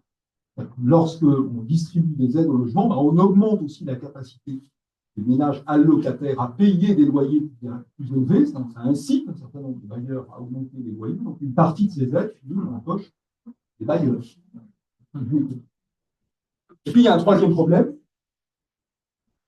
c'est que ces aides, même si elles ont un caractère redistributif très fort, et à mon avis trop ignoré, trop minoré par rapport à d'autres types de politiques sociales, elles ont une incapacité croissante à enrayer la dégradation de l'accès au logement et de la situation dans le logement des populations les plus précaires. Tout simplement parce que ces aides au logement, elles sont plafonnées, les niveaux de loyer plafonnés, et que les loyers ont été plus dynamiques que ces plafonds de loyer, et donc que les aides ne suivent pas la dynamique des loyers, et donc permettent de moins en moins d'enrayer la dégradation des taux d'effort des populations les plus précaires, et puis parce qu'on a une paupérisation des allocataires de ces aides au logement, et notamment dans le parc social, puisqu'une grande partie des allocataires sont confrontés. Je termine par une lueur d'espoir. Dans ce paysage, pour l'instant, pas très réjouissant, il y a une expérimentation qui me paraît intéressante.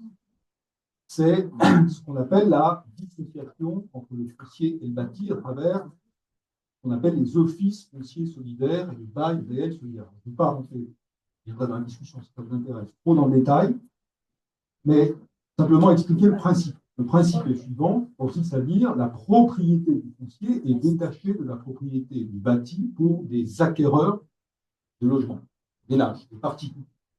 Ce qui veut dire que la propriété du foncier est confiée à un organisme public, un OFS, un office qui achète le foncier, garde la propriété du foncier, qui va en quelque sorte louer le foncier aux acquéreurs des logements qui doivent être construits sur ce terrain. Et les ménages, eux, n'achètent que le bâti et acquièrent un bail réel solidaire, des droits réels sur le bâti, mais restent locataires du foncier. Donc, ce type de filière de production de logements abordables, il s'agit en dehors du logement social, dans l'autre filière qui cherche à produire du logement abordable, c'est-à-dire en rapport avec le niveau de revenus des populations sur les territoires. Ça me paraît très intéressant, très important, d'abord parce qu'il y a des expérimentations qui commencent à sortir. Donc, on sait que le niveau de prix de sortie de ces logements, il est décroché de entre 20 et 30% par rapport au prix de marché. On arrive à permettre à les gens d'acheter des logements individuels, collectifs, 20 à 30% moins chers au même endroit, pour les mêmes caractéristiques que ce qu'on trouverait sur le marché habituel. Et puis, il y a une deuxième caractéristique qui me paraît vraiment fondamentale, c'est que cette forme de dissociation entre le foncier et le bâti s'attaque, à mon avis, au cœur du problème, la rente foncière, puisqu'elle a pour principe de neutraliser dans le temps et sur longue période la rente foncière. Puisque l'OFS qui achète le foncier va garder éternellement la propriété du foncier et donc va faire payer aux ménages, en plus de la mensualité qui est remboursée pour acheter un logement construit sur ce terrain, on appelle une redevance foncière, qui est le loyer pour le foncier, et qui est extrêmement faible, qui permet d'avoir ce niveau de prix, tout simplement parce que le foncier est valorisé à son coût de revient au départ de l'opération, Et l'Office foncier solidaire, évidemment, a vocation à garder éternellement la propriété du foncier, donc à ne pas faire de spéculation, donc à ne pas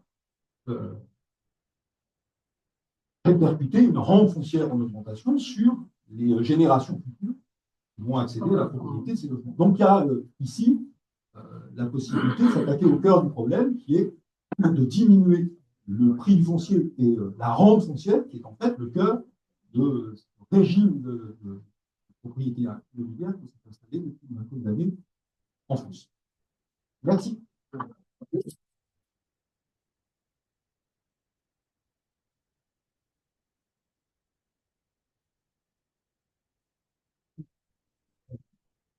Dernier point, là, comment ça se passe au moment de l'héritage? Alors, au bout de 100 ans, les enfants, les petits-enfants héritent du bâti qui aura été payé, mais ils verseront toujours un loyer pour le terrain. C'est ça qu'il faut comprendre. Oui. Un loyer pas très élevé. Donc voilà, ils hériteront du bâti et ils devront payer pour avoir jouissance de leur bâti. Le principe, c'est que le premier acquéreur achète un BRS qui est en général une durée de 99 ans. Et le ménage qui achète le premier logement, déjà, c'est sous condition de revenu. Je n'ai pas précisé tous les détails. Le niveau de revenu est le même que ce qu'on appelle l'accession sociale à la propriété. Le PSLA. C'est exactement le même plafond de revenu dans la plupart des opérations aujourd'hui. Mais le ménage qui acquiert le logement, un bail de 99 ans, en général, il va le revendre au ménage. Il a parfaitement le droit de le revendre librement, à condition de le revendre à quelqu'un qui respecte les mêmes sous le plafond du PSL. Pour les héritiers, ils vont hériter du bien, soit ils sont dans les conditions de revenu, c'est là. Ils peuvent ne plus être dans les conditions. S'ils ne sont pas, ils sont obligés de vendre, mais ils pourront continuer à vendre. Quelqu'un qui sera éligible. Il y en a beaucoup sur la. Oui, alors c'est quelque chose qui a été lancé à la fin des années 2010. Et il y a une multiplication des OFS sur tous les territoires, particulièrement en Aquitaine d'ailleurs.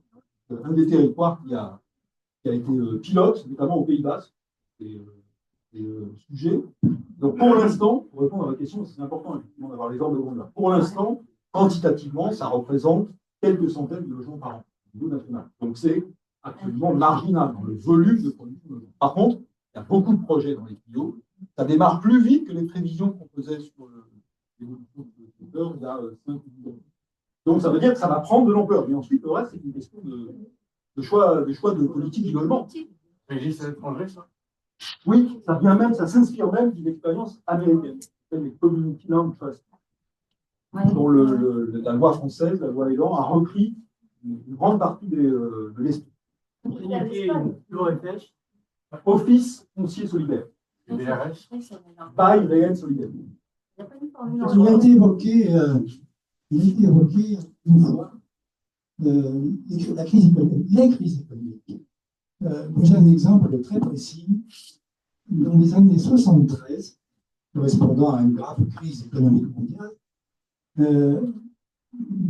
nous avons, René et moi, fait construire une maison. Au moment de régler les factures, le constructeur, le dernier nous a dit, monsieur, s'il fallait que je vous refasse un devis pour cette maison, elle coûterait 20% de plus, et vous n'auriez pas de comptes aménageables. C'est dire le poids de cette crise économique sur la réalisation de la construction du logis. Une deuxième question, si vous me permettez, les conséquences des fluctuations du marché du logement sur le marché du travail. Alors, sur la première question, ça renvoie notamment au coût de construction, à l'évolution des coûts de construction. C'est un point que j'ai laissé de côté dans mon exposé pour ne pas être trop pénible, mais c'est quelque chose qui est très bien documenté, puisqu'il y a un indice du coût de la construction qui est administré par l'INSEE. Ça n'a qu'un rôle absolument marginal dans toute cette histoire. Certes, il y a eu une augmentation des coûts de construction, qui sont très largement indexés d'ailleurs sur le pétrole. Les matériaux de construction, c'est du pétrole sur une forme ou sur une autre. Mais ils ont augmenté de façon assez modeste et régulière sur l'ensemble de la période. n'a qu'un rôle absolument marginal dans cette histoire. Sur votre deuxième question, marché du logement et marché du travail. Ça, c'est une vraie importante question, parce que à la fois le blocage récent du marché locatif et les difficultés d'accès à la propriété dans les zones les plus chères, bah, c'est quelque chose qui réduit considérablement, en tout cas qui entrave la mobilité géographique des ménages, notamment des jeunes ménages, dans une période où les changements de région sont. Donc ça a de vrais impacts sur la capacité ou pas à suivre les opportunités d'emploi en fonction des secteurs dans lesquels on évolue. La fiscalité, alors c'est un autre sujet que je n'ai pas abordé, hein, mais la fiscalité française très particulière, ce qu'on appelle les frais de notaire, essentiellement des droits d'habitation à titre onéreux. Ça aussi, c'est une particularité française de taxer la transaction et de ne pas taxer la rente foncière, parce que, comme vous le savez, les plus-values sont complètement exonérées d'imposition, c'est-à-dire que cette formidable rente foncière dont j'ai parlé, bah, elle est, quand il s'agit de résidence principale, totalement nette d'impôt. Alors que les frais de notaire, les ménages dans un marché qui est stable, alors quand les prix augmentaient de 7-10% par an dans les années 2005, 2006, 2007, par exemple, les frais de notaire étaient devenus relativement indolores. Et même si on devait bouger 3 ans plus tard, en 3 ans, l'augmentation des prix faisait qu'on revendait sa maison et qu'on récupérait très largement les frais de notaire, on pouvait racheter si on avait besoin de déménager. Par contre, dans un marché qui devient moins inflationniste, les frais de notaire sont un problème pour les ménages qui peuvent être contraints en termes de mobilité. Oui, plusieurs éléments. Premier élément, votre exposé fournit d'éléments concrets, précis, extrêmement intéressants. Est-ce qu'on peut se procurer vos diapos? Mais bien sûr. Merci. Elles seront Merci. j'enverrai le diapo et il sera disponible. Alors ça, c'était le premier élément. Le deuxième élément, si je me risque à une conclusion rapide et nécessairement schématique, l'évolution de la situation du logement depuis la période de référence que vous avez, c'est-à-dire depuis les années 80-90, ne peut pas ne pas poser un problème politique majeur. C'est-à-dire que manifestement, on a une évolution de la situation du logement qui évolue vers les difficultés croissantes pour les jeunes et pour les personnes à faible revenu de pouvoir se loger, et une augmentation de la maîtrise de ce bien par une partie de plus en plus réduite de la population. Ça, c'est un problème politique majeur. Alors, je rapproche ce constat du seul tableau que vous avez montré et sur lequel la période historique de référence ne commençait pas à ce moment-là, mais commençait beaucoup plus tôt dans l'histoire française. Et on a eu effectivement une période en France, la période de la reconstruction, et jusqu'à la fin des années 60, hein, où il y a eu massivement construction d'une qualité qu'on juge aujourd'hui insuffisante, mais qui à l'époque a changé la vie de la majorité des Français. Et à l'époque, ce n'était pas les effets de marché qui permettaient de construire.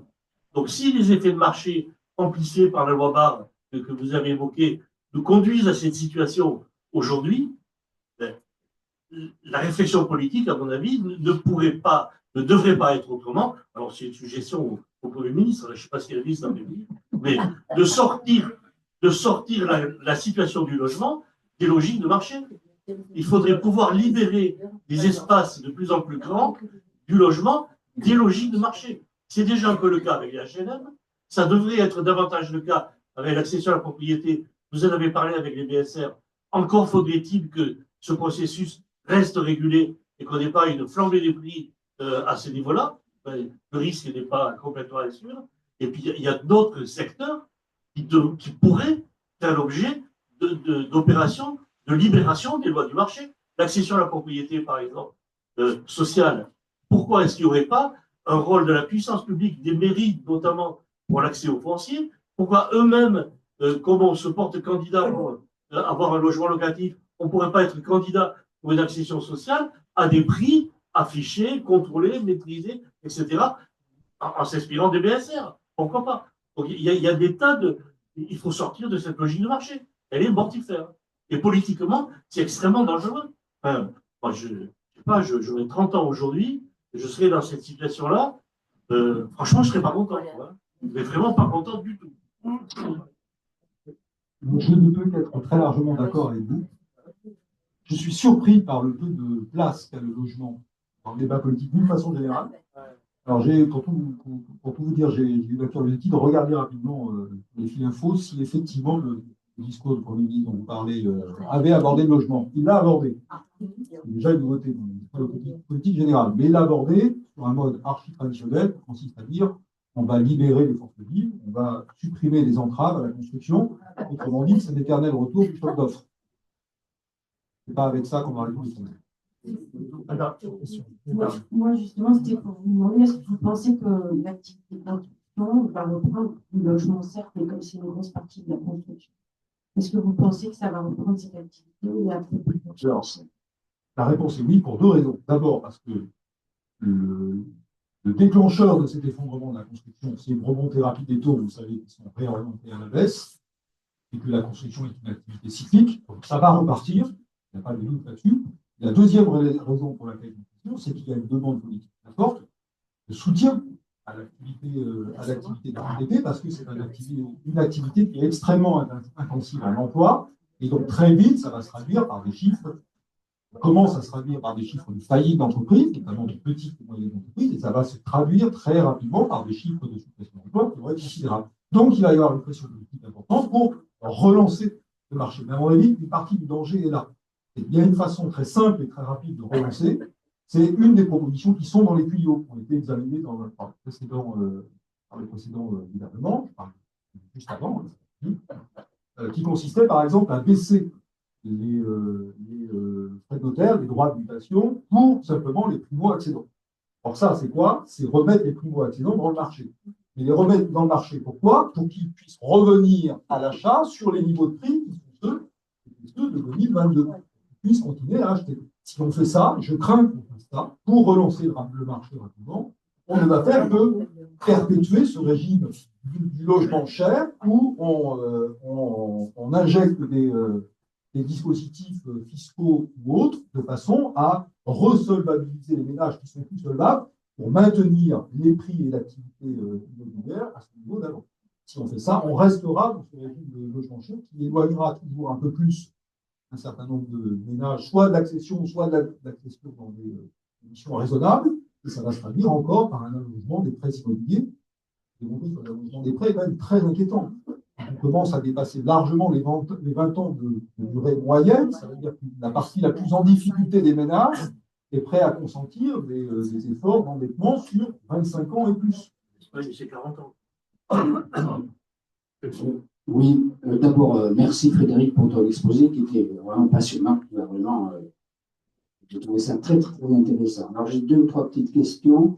Est-ce que dans la période qui a vu, comme tu l'as décrit, la montée très forte des prix de l'immobilier, est-ce qu'on peut établir un parallèle entre l'évolution des actifs immobiliers et des actifs financiers dans cette période-là?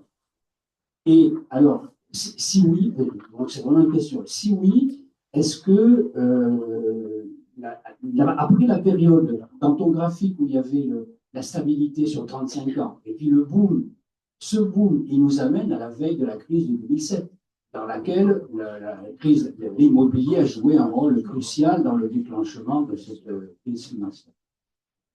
Et alors, si c'est le cas, ça donnerait un relief particulier au point par lequel tu as terminé sur la rente foncière. Parce que si rente foncière plus rente financière, bon, on est vraiment dans une logique d'accumulation financière tout à fait particulière de notre période. Et alors, dernière question, la dissociation foncier-bâti. J'ai appris ça ce soir et je suis très, très content de l'avoir appris. Est-ce qu'il pourrait y avoir un parallèle avec ce qui se passe dans l'agriculture, où il y a aussi ce problème de l'accès au foncier pour les jeunes agriculteurs qui veulent s'installer? Bien sûr. Alors, je commence par ta dernière question. Effectivement, c'est un vrai sujet. Il y a des opérateurs, d'abord des opérateurs qui accompagnent les jeunes agriculteurs qui ont du mal à accéder aux terres avec des montages de ce type-là. C'est en train de se développer. Sur ta deuxième question sur la corrélation entre les actifs immobiliers et les actifs financiers, il y a évidemment des relations, des intrications qui sont liées notamment, alors ça dépend beaucoup des pays. Il y a beaucoup de spécificités d'un pays à l'autre, notamment sur le degré de financiarisation de l'immobilier. Les pays anglo-saxons sont beaucoup plus avancés dans ce domaine que la plupart des autres pays européens, et notamment en France. Il y a peu de financiarisation sur le logement, c'est-à-dire sur l'immobilier résidentiel. D'ailleurs, historiquement, dont je vais parler, c'est-à-dire cette politique de défiscalisation de l'investissement locatif, qui consiste en fait à faire des crédits d'impôt aux particuliers, en contrepartie d'investissement locatif, c'est en fait une réponse à un désengagement des investisseurs institutionnels de l'immobilier résidentiel au début, à la fin des années 80 et au début des années 90. Quand les grandes banques ont vendu les appartements parisiens, qui ont été rachetés par les vautours, qui les ont vendus à la découpe très rapidement. Les banques et les assurances se sont défaits d'une grande partie de l'immobilier résidentiel qu'elles possédaient de façon importante. En tout cas, dans les grandes métropoles, c'est régulièrement par contre, il y a une financiarisation importante de l'immobilier économique et commercial. Très ciblé sur le marché des bureaux, et notamment sur le marché des bureaux de 2 ou 3 grandes métropoles.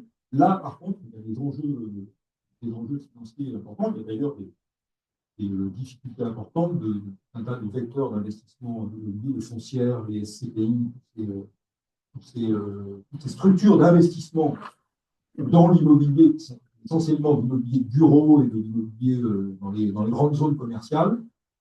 Ces structures-là sont fragilisées par l'évolution rapide. Donc, il y a bien des connexions. Et c'est un sujet qui est intéressant à suivre parce que dans les pistes d'évolution, il y a la volonté des différents gouvernements, de faire revenir les investisseurs institutionnels dans l'investissement locatif, ce qu'on appelle le LLI, le logement locatif intermédiaire, qui consiste en contrepartie d'un certain nombre d'exonérations de TVA, etc., de proposer aux investisseurs institutionnels d'acheter des immeubles sortant des programmes de promotion pour les mettre en location, soi-disant à des loyers plafonnés, etc., des niveaux de loyers qui ne sont pas extrêmement contraignants. Et donc ça va être proposé, ça commence à être proposé comme produit d'investissement aux investisseurs institutionnels. Donc il y a une espèce de refinanciarisation du logement qui est non pas en cours, mais qui est dans les tuyaux.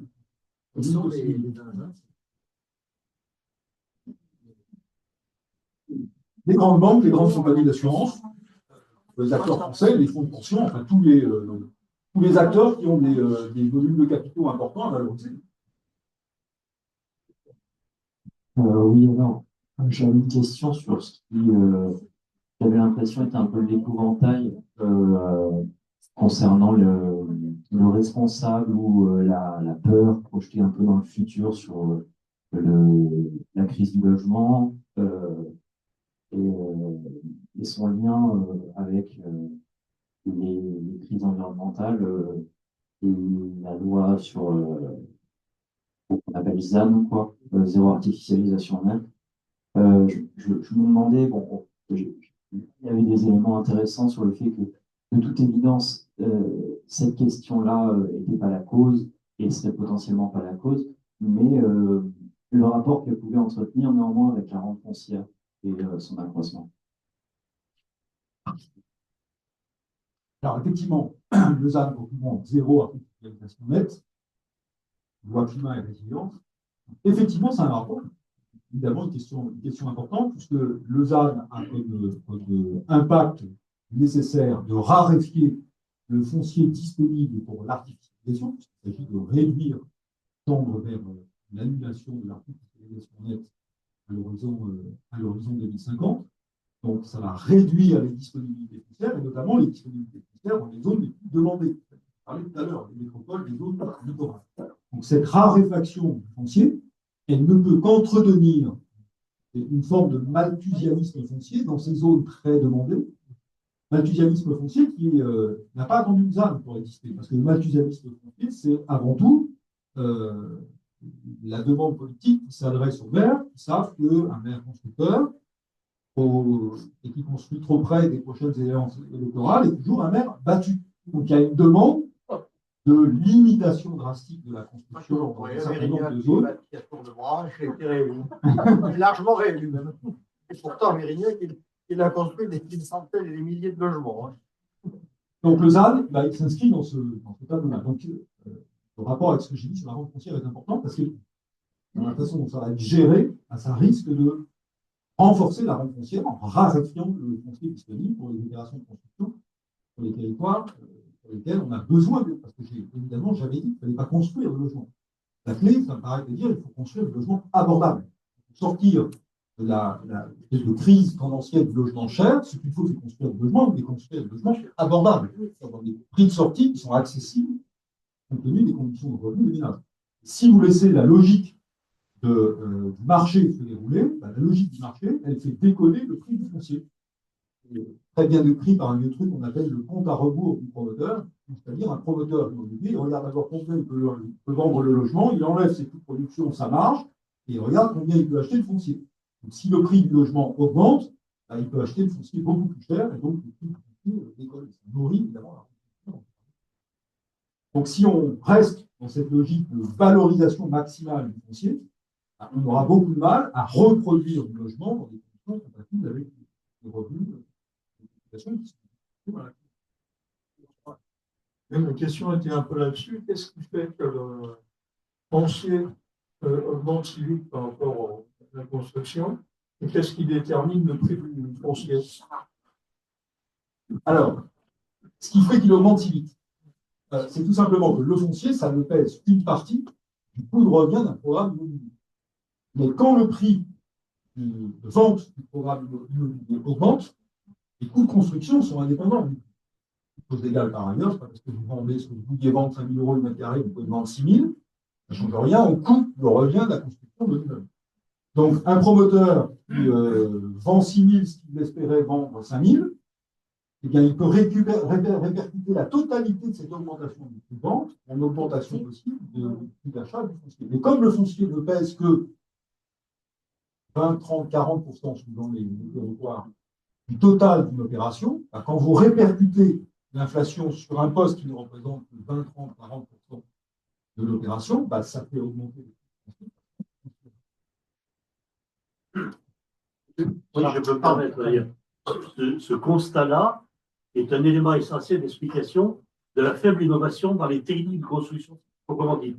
Parce que pour les professionnels techniciens de la construction, la rentabilité envisagée d'investissement dans l'innovation est si faible par rapport au foncier et par rapport à la sauce en général que il n'y a pas, ou faiblement. Alors, ce que je vous ai montré tout à l'heure sur l'évolution de la valeur des terrains et de la valeur des constructions. Si on calcule en moyenne en France entre les années 90 et aujourd'hui, le foncier, ça représentait quelque chose comme 12-15% du prix total d'un bien immobilier. Là, le construit, le bâti, plus le terrain sous-jacent. Fin des années 90, on était aux alentours de 15%. On est aujourd'hui proche de 50%, 40 et 50%. Parce que le prix du foncier a augmenté beaucoup plus vite que le prix du bâti. Une question à la table. Je vais y aller. Je vais m'écarter un petit peu des problématiques économiques et mettre plutôt la focale sur les problèmes sociaux. La crise du logement se traduit par, on le sait, des centaines de milliers de personnes qui ne trouvent pas à se loger. On a même des familles entières qui tombent à la rue. Je crois qu'il y a 2 ou 3 000 enfants aujourd'hui, au XXIe siècle, dans notre pays qui est un des pays les plus riches, qui dorment dehors. Donc c'est quand même abominable, de mon point de vue. Et je voudrais savoir votre point de vue sur ce que disent les prévisionnistes, qui nous disent que finalement, dans les 10-15 ans qui viennent, en raison de la mortalité normale des générations qui sont nées dans les années 30 et 40, il va y avoir en gros 2 millions de logements qui vont se libérer là, dans les 10-15 ans. Et on pourrait se dire finalement que ces 2 millions de logements pourraient satisfaire les demandes qui sont en attente pour des milliers de gens qui veulent se loger. Qu'est-ce que vous en pensez? Alors, d'abord, je ne vais pas évoquer le devenir point de vue de la génération de Google, parce que là, vous êtes vraiment des gens. Évidemment, cette question se pose. C'est une génération nombreuse. Mais la réponse, elle est tout simplement qu'une grande partie des logements, et effectivement, le grand nombre vont être libérés, qui ne sont pas dans les endroits dans lesquels les populations actives. Donc c'est la répartition. C'est la répartition géographique des besoins. On voit ça très très bien dans les données récentes, avec une très forte augmentation de la vacance, notamment dans la diagonale du vide. dont j'ai parlé tout à l'heure, vous avez un énorme développement de la vacance, tout simplement parce que vous avez des logements qui sont demandés par personne, dont la valeur diminue très fortement, et vous avez un maintien d'une façon fréquente des zones plus demandées, les métropoles, les zones littorales. Donc là-dedans, il y a des phénomènes structurels, notamment à la concentration de l'emploi dans les métropoles, et puis il y a aussi des politiques publiques. Il y a aussi un accompagnement de cette volonté de se rapprocher des nouveaux, etc. Donc là, il y a des marges d'action politique. Mais le type de l'aménagement du territoire au sens noble du terme, c'est des grands mots qu'on n'a pas vu depuis longtemps. Oui. Vous voulez moi, par rapport au logement, je voulais parler d'un point de vue technique. C'est-à-dire, quand on passe devant un chantier, il y a des maisons qui sont construites d'une façon, d'autres d'une autre. Donc, je suppose qu'il va y avoir des règles. Il y a des règles qui vont devenir de plus en plus draconiennes. Il y a le fait qu'il y a des permis de construire qui sont autorisés dans des zones totalement interdites.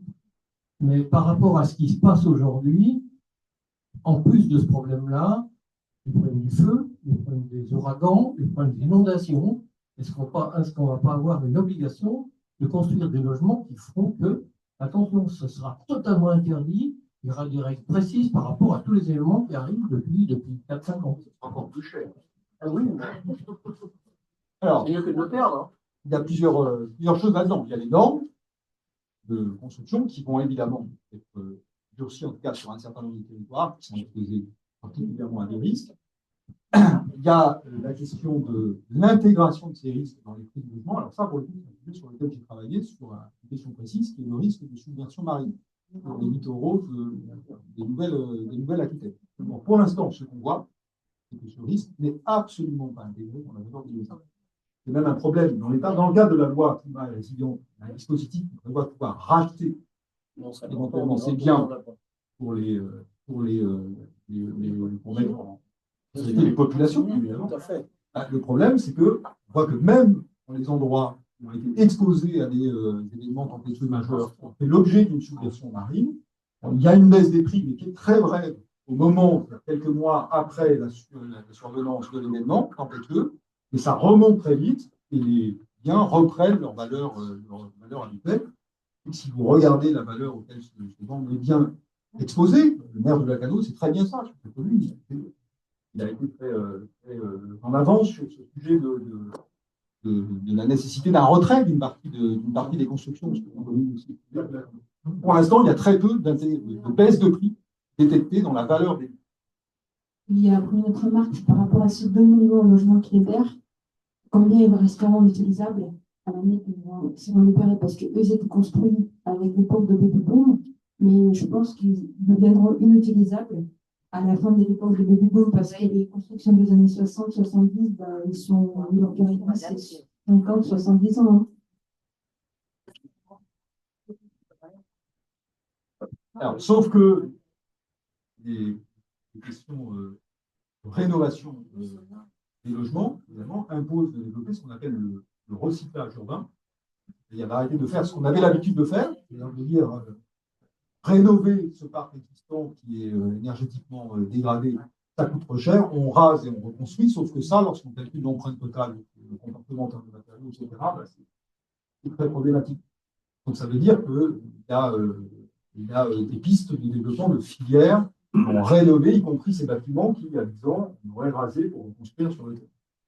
Mais ça coûte. Je vais poser 2 questions rapides. La première, le président Macron a transformé l'ISF en IFI. Est-ce que ça a eu un rôle sur les transferts de logements et sur cet effet pour que les gros propriétaires débarrassent de leur logement pour investir dans la finance? Et deuxième question, quel est le rôle de la BCE par rapport aux taux d'intérêt qui sont pratiqués en France par les banques pour les prêts notamment? Les banques suivent la politique de la BCE, je crois. Alors, sur la première question, je n'ai pas travaillé du tout précisément sur ce sujet. Mais juste que je vous ai montré sur la dynamique du patrimoine immobilier, si les détenteurs des hauts patrimoines immobiliers avaient été défaits de leur propriété immobilière pour investir dans des startups, ça se saurait. Sur votre deuxième question, c'était le rôle de la BCE. Évidemment que le taux des crédits à l'habitat dépend des conditions de refinancement auprès de la BCE. Donc, les décisions prises par la BCE, elles ont un impact sur le niveau des taux d'intérêt. Bon. Moi, je voulais juste poser la question du recyclage de ces fameux mètres carrés de bureaux qui sont actuellement inutilisés et peut-être recyclables, justement. C'est à peu près la même problématique que celle que j'ai évoquée avant. Bien sûr qu'on sait qu'il y a un potentiel, alors même si la question du télétravail est en discussion, puisque vous avez vu des reculs dans tout un tas d'entreprises, donc finalement le potentiel n'est peut-être pas si important que ça, mais en tout cas, il y a des mètres carrés. À la Défense, c'est pas tant, il y a des mètres carrés vides qui seraient disponibles pour en faire autre chose. Simplement, ça pose des problèmes assez importants. Alors moi, je ne suis pas du tout un spécialiste technique de cette question, mais pour en avoir discuté avec un certain nombre d'architectes et d'urbanistes, dans beaucoup de cas, ça pose des vrais problèmes de coût de conversion de ces structures en logement. Donc c'est possible dans certains cas, mais avec des coûts qui parfois sont importants. Ces immeubles-là sont justement sur des quartiers sensibles. C'est-à-dire qu'en fait, ils sont souvent en centre-ville ou vraiment aux abords des villes. Donc c'est du foncier très intéressant. Bien sûr. Et après, il y a la possibilité technique de convertir ces immeubles-là en logements à des coûts qui soient supportables. Et il y a un potentiel, bien sûr. Les dispositifs d'investissement locatif ont permis la construction de gros volumes de logements. Et vous avez dit que c'est inflationniste et qu'une bonne partie de l'argent est partie des promoteurs. Bon, ces dispositifs sont assez anciens, il y en a plusieurs qui sont complètement terminés. Qu'est-ce qu'ils sont devenus ces logements? À quel prix ils ont été revendus? C'est une très bonne question. C'est une très bonne question. Il y a la question du prix.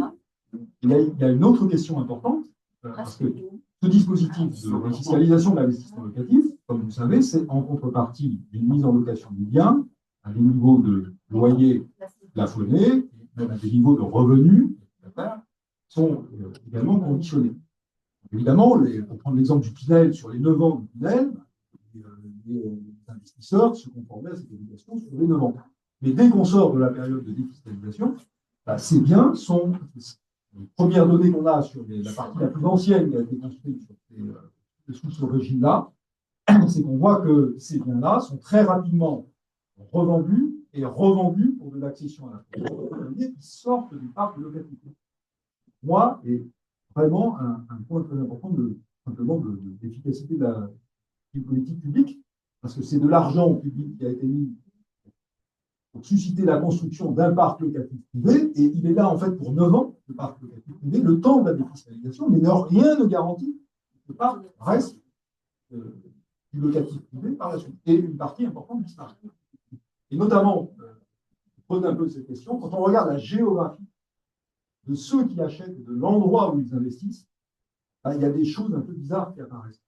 Sur le plan purement géographique, c'est-à-dire beaucoup de cas de ménages parisiens qui investissent et qui font de l'investissement locatif, comme par hasard, sur la côte normande ou sur la côte bretonne.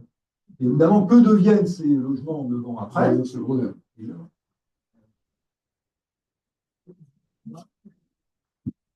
Alors après, pardon, j'ai expliqué ma réponse sur le prix. Par contre, la question du prix se pose, parce que la défiscalisation, elle dote artificiellement le rendement affiché nominal pour les investisseurs au moment où ils font l'opération. Avec cette économie dans l'impôt, ça leur garantit un rendement. Alors les promoteurs, évidemment, savent très bien leur vendre le rendement net qui leur est promis pendant 9 ans. Donc, pour prendre un exemple très précis, sur le bassin à flot, vous avez 3/4 de ce qui a été construit, qui a été vendu en investissement locatif. C'est énorme. Hein. Vraiment, la majorité du parc construit sur les bassins à flot, c'est de l'investissement, c'est du Pinel, c'est que du Pinel. En dehors de la partie sociale. Hein. Et c'était vendu à des prix qui, à l'époque, étaient absolument astronomiques. Les choses qui sont vendues à 6 000 € du mètre carré, à l'époque où, pour l'agglomération bordelaise, les prix moyens étaient entre 3 500 et 4 000. Et ce 6 000, il était indolore pour les investisseurs, simplement parce que la défiscalisation leur permettait d'appliquer une espèce de rendement de 4% annuel qui les a attirés. Il n'est pas sûr du tout, vu la qualité des constructions des habitants, ils réussissent à récupérer un peu leur mise par rapport au coût d'achat. Là, il y a un vrai problème. Moi, juste une question, enfin deux questions en fait. La première, c'est quid de la mixité sociale dans tous ces processus. La deuxième, c'est De plus en plus se développe l'accession à la propriété pour les gens qui s'engagent dans cette démarche. Mais en même temps, on voit un phénomène qui se développe, qui est la vente à la découpe de logements, HLM notamment, et avec évidemment des phénomènes de copropriété de plus en plus importants entre des locataires et des propriétaires accédants. Comment est-ce que vous avez des éléments qui préfigurent, je dirais, de la dégradation des relations sociales et des difficultés, je dirais, de la défense légitime et convergente à la fois des locataires et des propriétaires ou copropriétaires? Alors, j'aurais beaucoup à dire sur la mixité sociale. La première chose, j'ai présenté tout à l'heure comme une fragilité du logement social, la part importante d'achat en VFA, en développement de ce parcours social, bah, c'est aussi une forme de la mixité sociale. Pourquoi? Parce que ça permet tout simplement de disséminer des logements sociaux au gré des opérations de production de logements sur l'ensemble des espaces urbains et de ne pas continuer à concentrer la production de logements sociaux dans les quartiers où il était déjà le plus implanté historiquement. Donc, de façon très claire, le dispositif en VFA a eu au moins ce mérite d'être un moyen d'éparpiller le parc de logement social sur l'ensemble des territoires urbains. Donc ça, c'est favorable à... c'est pas forcément en termes de mixité sociale qu'il faut le regarder, à mon avis, c'est plutôt en termes d'accès à la vie. Le fait d'avoir un parc social mieux réparti sur l'ensemble des territoires, dans l'ensemble des quartiers, ben, ça permet aux populations qui ne peuvent se loger que dans ce parc, d'avoir un accès plus généralisé à l'ensemble des quartiers urbains. Non pas un accès très restreint à un petit nombre de quartiers, donc ceux sur lesquels cette offre existe. Ça, c'est plutôt un point positif et qui s'est adossé à la loi SRU, dont vous connaissez les effets au niveau communal, et qui a permis, elle aussi, de sortir de l'hyperconcentration du parc social qu'on connaissait à la fin des années 90. L'autre aspect qui me paraît important, c'est quelque chose dont je n'ai pas beaucoup parlé, et qui me paraît aussi un sujet de réflexion intéressant, c'est la crispation sur le logement que doit se développer. Autrement dit, le fait d'acheter un logement et d'acheter un logement dans certains quartiers, c'est de plus en plus une façon d'organiser une forme d'entre-soi. Et il y a un prix à ça. Ça, c'est un sujet sur lequel j'ai travaillé. C'est lorsqu'on regarde les différences de prix d'un quartier à l'autre à l'intérieur d'un même espace urbain, voire à l'intérieur d'une même commune. Ces écarts augmentent. Et ils augmentent de façon très importante. Alors que les explications les plus traditionnelles du prix du logement en ville ne sont pas vraiment très opérantes. Que vous soyez dans tel ou tel quartier de Bordeaux, de Talence, de Pessac, pas grand-chose à votre accès à la centralité, à votre accès à l'emploi, à votre accès au service. Vous avez à peu près le même niveau d'accessibilité. Et pourtant, les niveaux de prix d'un quartier à un autre peuvent être très différents. Qu'est-ce qui fait ces différences de prix d'un quartier à un autre? De plus en plus, le profil fiscal des habitants. Donc, il y a un prix, il y a une crispation sur le logement, et donc il y a une volonté d'accéder non seulement à la propriété, mais d'accéder à la localisation dans un certain nombre de quartiers. Donc, c'est ça aussi qui nourrit les phénomènes dont je parle. Oui, tu as montré de manière convaincante l'intérêt de ce dispositif. Ce dispositif doit avoir un certain coût. Est-ce que si ça ne se développe pas suffisamment, c'est en raison du coût que ça représente? Est-ce que tu as une idée de ce coût au niveau macroéconomique et qu'est-ce qui pourrait faire qu'on s'oriente vers ce type de solution? Alors, je ne vais pas chercher à l'évaluer au niveau macroéconomique. Mais ce qui est tout à fait particulier dans ces opérations, c'est que l'investissement public, la dépense d'argent public, elle se fait une seule fois au début, au lancement, comme une pompe qu'on avance. Il faut acquérir le foncier dont l'OFS va devenir propriétaire. Donc, il y a plusieurs moyens de faire ça. Soit les OFS sont subventionnés par les collectivités territoriales, soit de plus en plus, c'est du foncier public que les collectivités, parfois l'État, mettent à disposition à des prix, des dispositions pour cela, qui puissent être cédés sous certaines conditions à des prix très préférentiels à ce type d'opérateur. soit de l'argent public, soit de l'apport en foncier, parfois à titre gratuit, qui est fait assez OFS. Mais ce qui me paraît très important, c'est qu'il y a un effort d'argent public une fois qui doit être fait au début pour l'acquisition du foncier, et ensuite, par contre, cet argent public, il a un effet pérenne sur l'accès à ces logements à des prix abordables, puisque de génération en génération, parce que même foncier continue en neutralisant la rente foncière, à permettre l'accès au logement. Évidemment, il y a un prix à consommer. Pour l'instant, ça a été lancé à la fin des années 2010. Pour l'instant, un certain nombre de territoires ont accompagné les expérimentations, mais la question, évidemment, c'est le passage à l'échelle industrielle, de sortir simplement des opérations exemplaires pour avoir un véritable impact sur le marché. Là, ça suppose forcément une réorientation des moyens qui évoluent à la politique du logement. Le prix du loyer, le loyer du foncier. La redevance foncière, grosso modo, c'est un calcul au coût de production. Ça dépend des conditions dans lesquelles ont été constitués le foncier qui a servi à la construction. Donc, plus le foncier a été cédé, par exemple, une collectivité à un prix très faible, plus le coût de revient de ce foncier sera faible pour l'OFS, et donc plus l'OFS va se permettre de pratiquer une redevance très faible pour récupérer progressivement. Dernière question. Là, on vient de voir que la pile est par l'enfant, ça fait mal au cœur, on est en plein dedans. On se dit, moins c'est 2 ans pour s'en sortir, et on voit des solutions, et il n'y a rien de testé, on est juste au niveau du cours. Ça peut dire, à votre avis, est-ce qu'elle a l'air énorme? Il faut convertir ou pas? 10 ans. Ça dépend ce que vous attendez.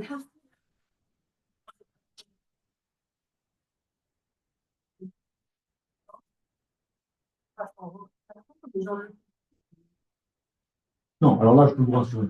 Comme je l'ai dit tout à l'heure, à la fois pour des raisons caractère cyclique et compte tenu de l'importance politique de la relance, il va y avoir des mesures de relance qui vont relancer assez vite l'activité. Donc, je ne crois pas du tout à une espèce d'endormissement prolongé du secteur du BTP pendant des années et des années. Donc, ça va repartir. C'est même en train de commencer à repartir. C'est-à-dire les transactions sont en train de repartir et donc les programmes de construction vont redémarrer. La question, c'est par rapport au sujet du logement cher. Est-ce qu'on relance la machine à l'identique? Là, il faut relancer autrement. Sur l'activité de construction proprement dite, ça va repartir. Bien. Frédéric, on va en rester là. Je te remercie vraiment très sincèrement pour un exposé vraiment lumineux. On va dire, j'ai compris des choses de ce soir que je n'avais jamais compris dans le domaine de l'immobilier. Et donc, un grand merci entre nous à tous. Et je crois qu'on t'accueillera de nouveau avec plaisir, en laissant passer un certain temps pour voir ce que tout ça devient. Mais c'est vrai qu'on a compris que c'est quand même un secteur tout à fait essentiel et qui a des conséquences, qu'on n'a pas abordées ce soir, mais des conséquences considérables sur le plan macroéconomique, pour la structure de l'économie française, pour la répartition des revenus, des patrimoines, pour la place de la France à l'échelle mondiale. Les enjeux sont considérables. Encore merci Frédéric.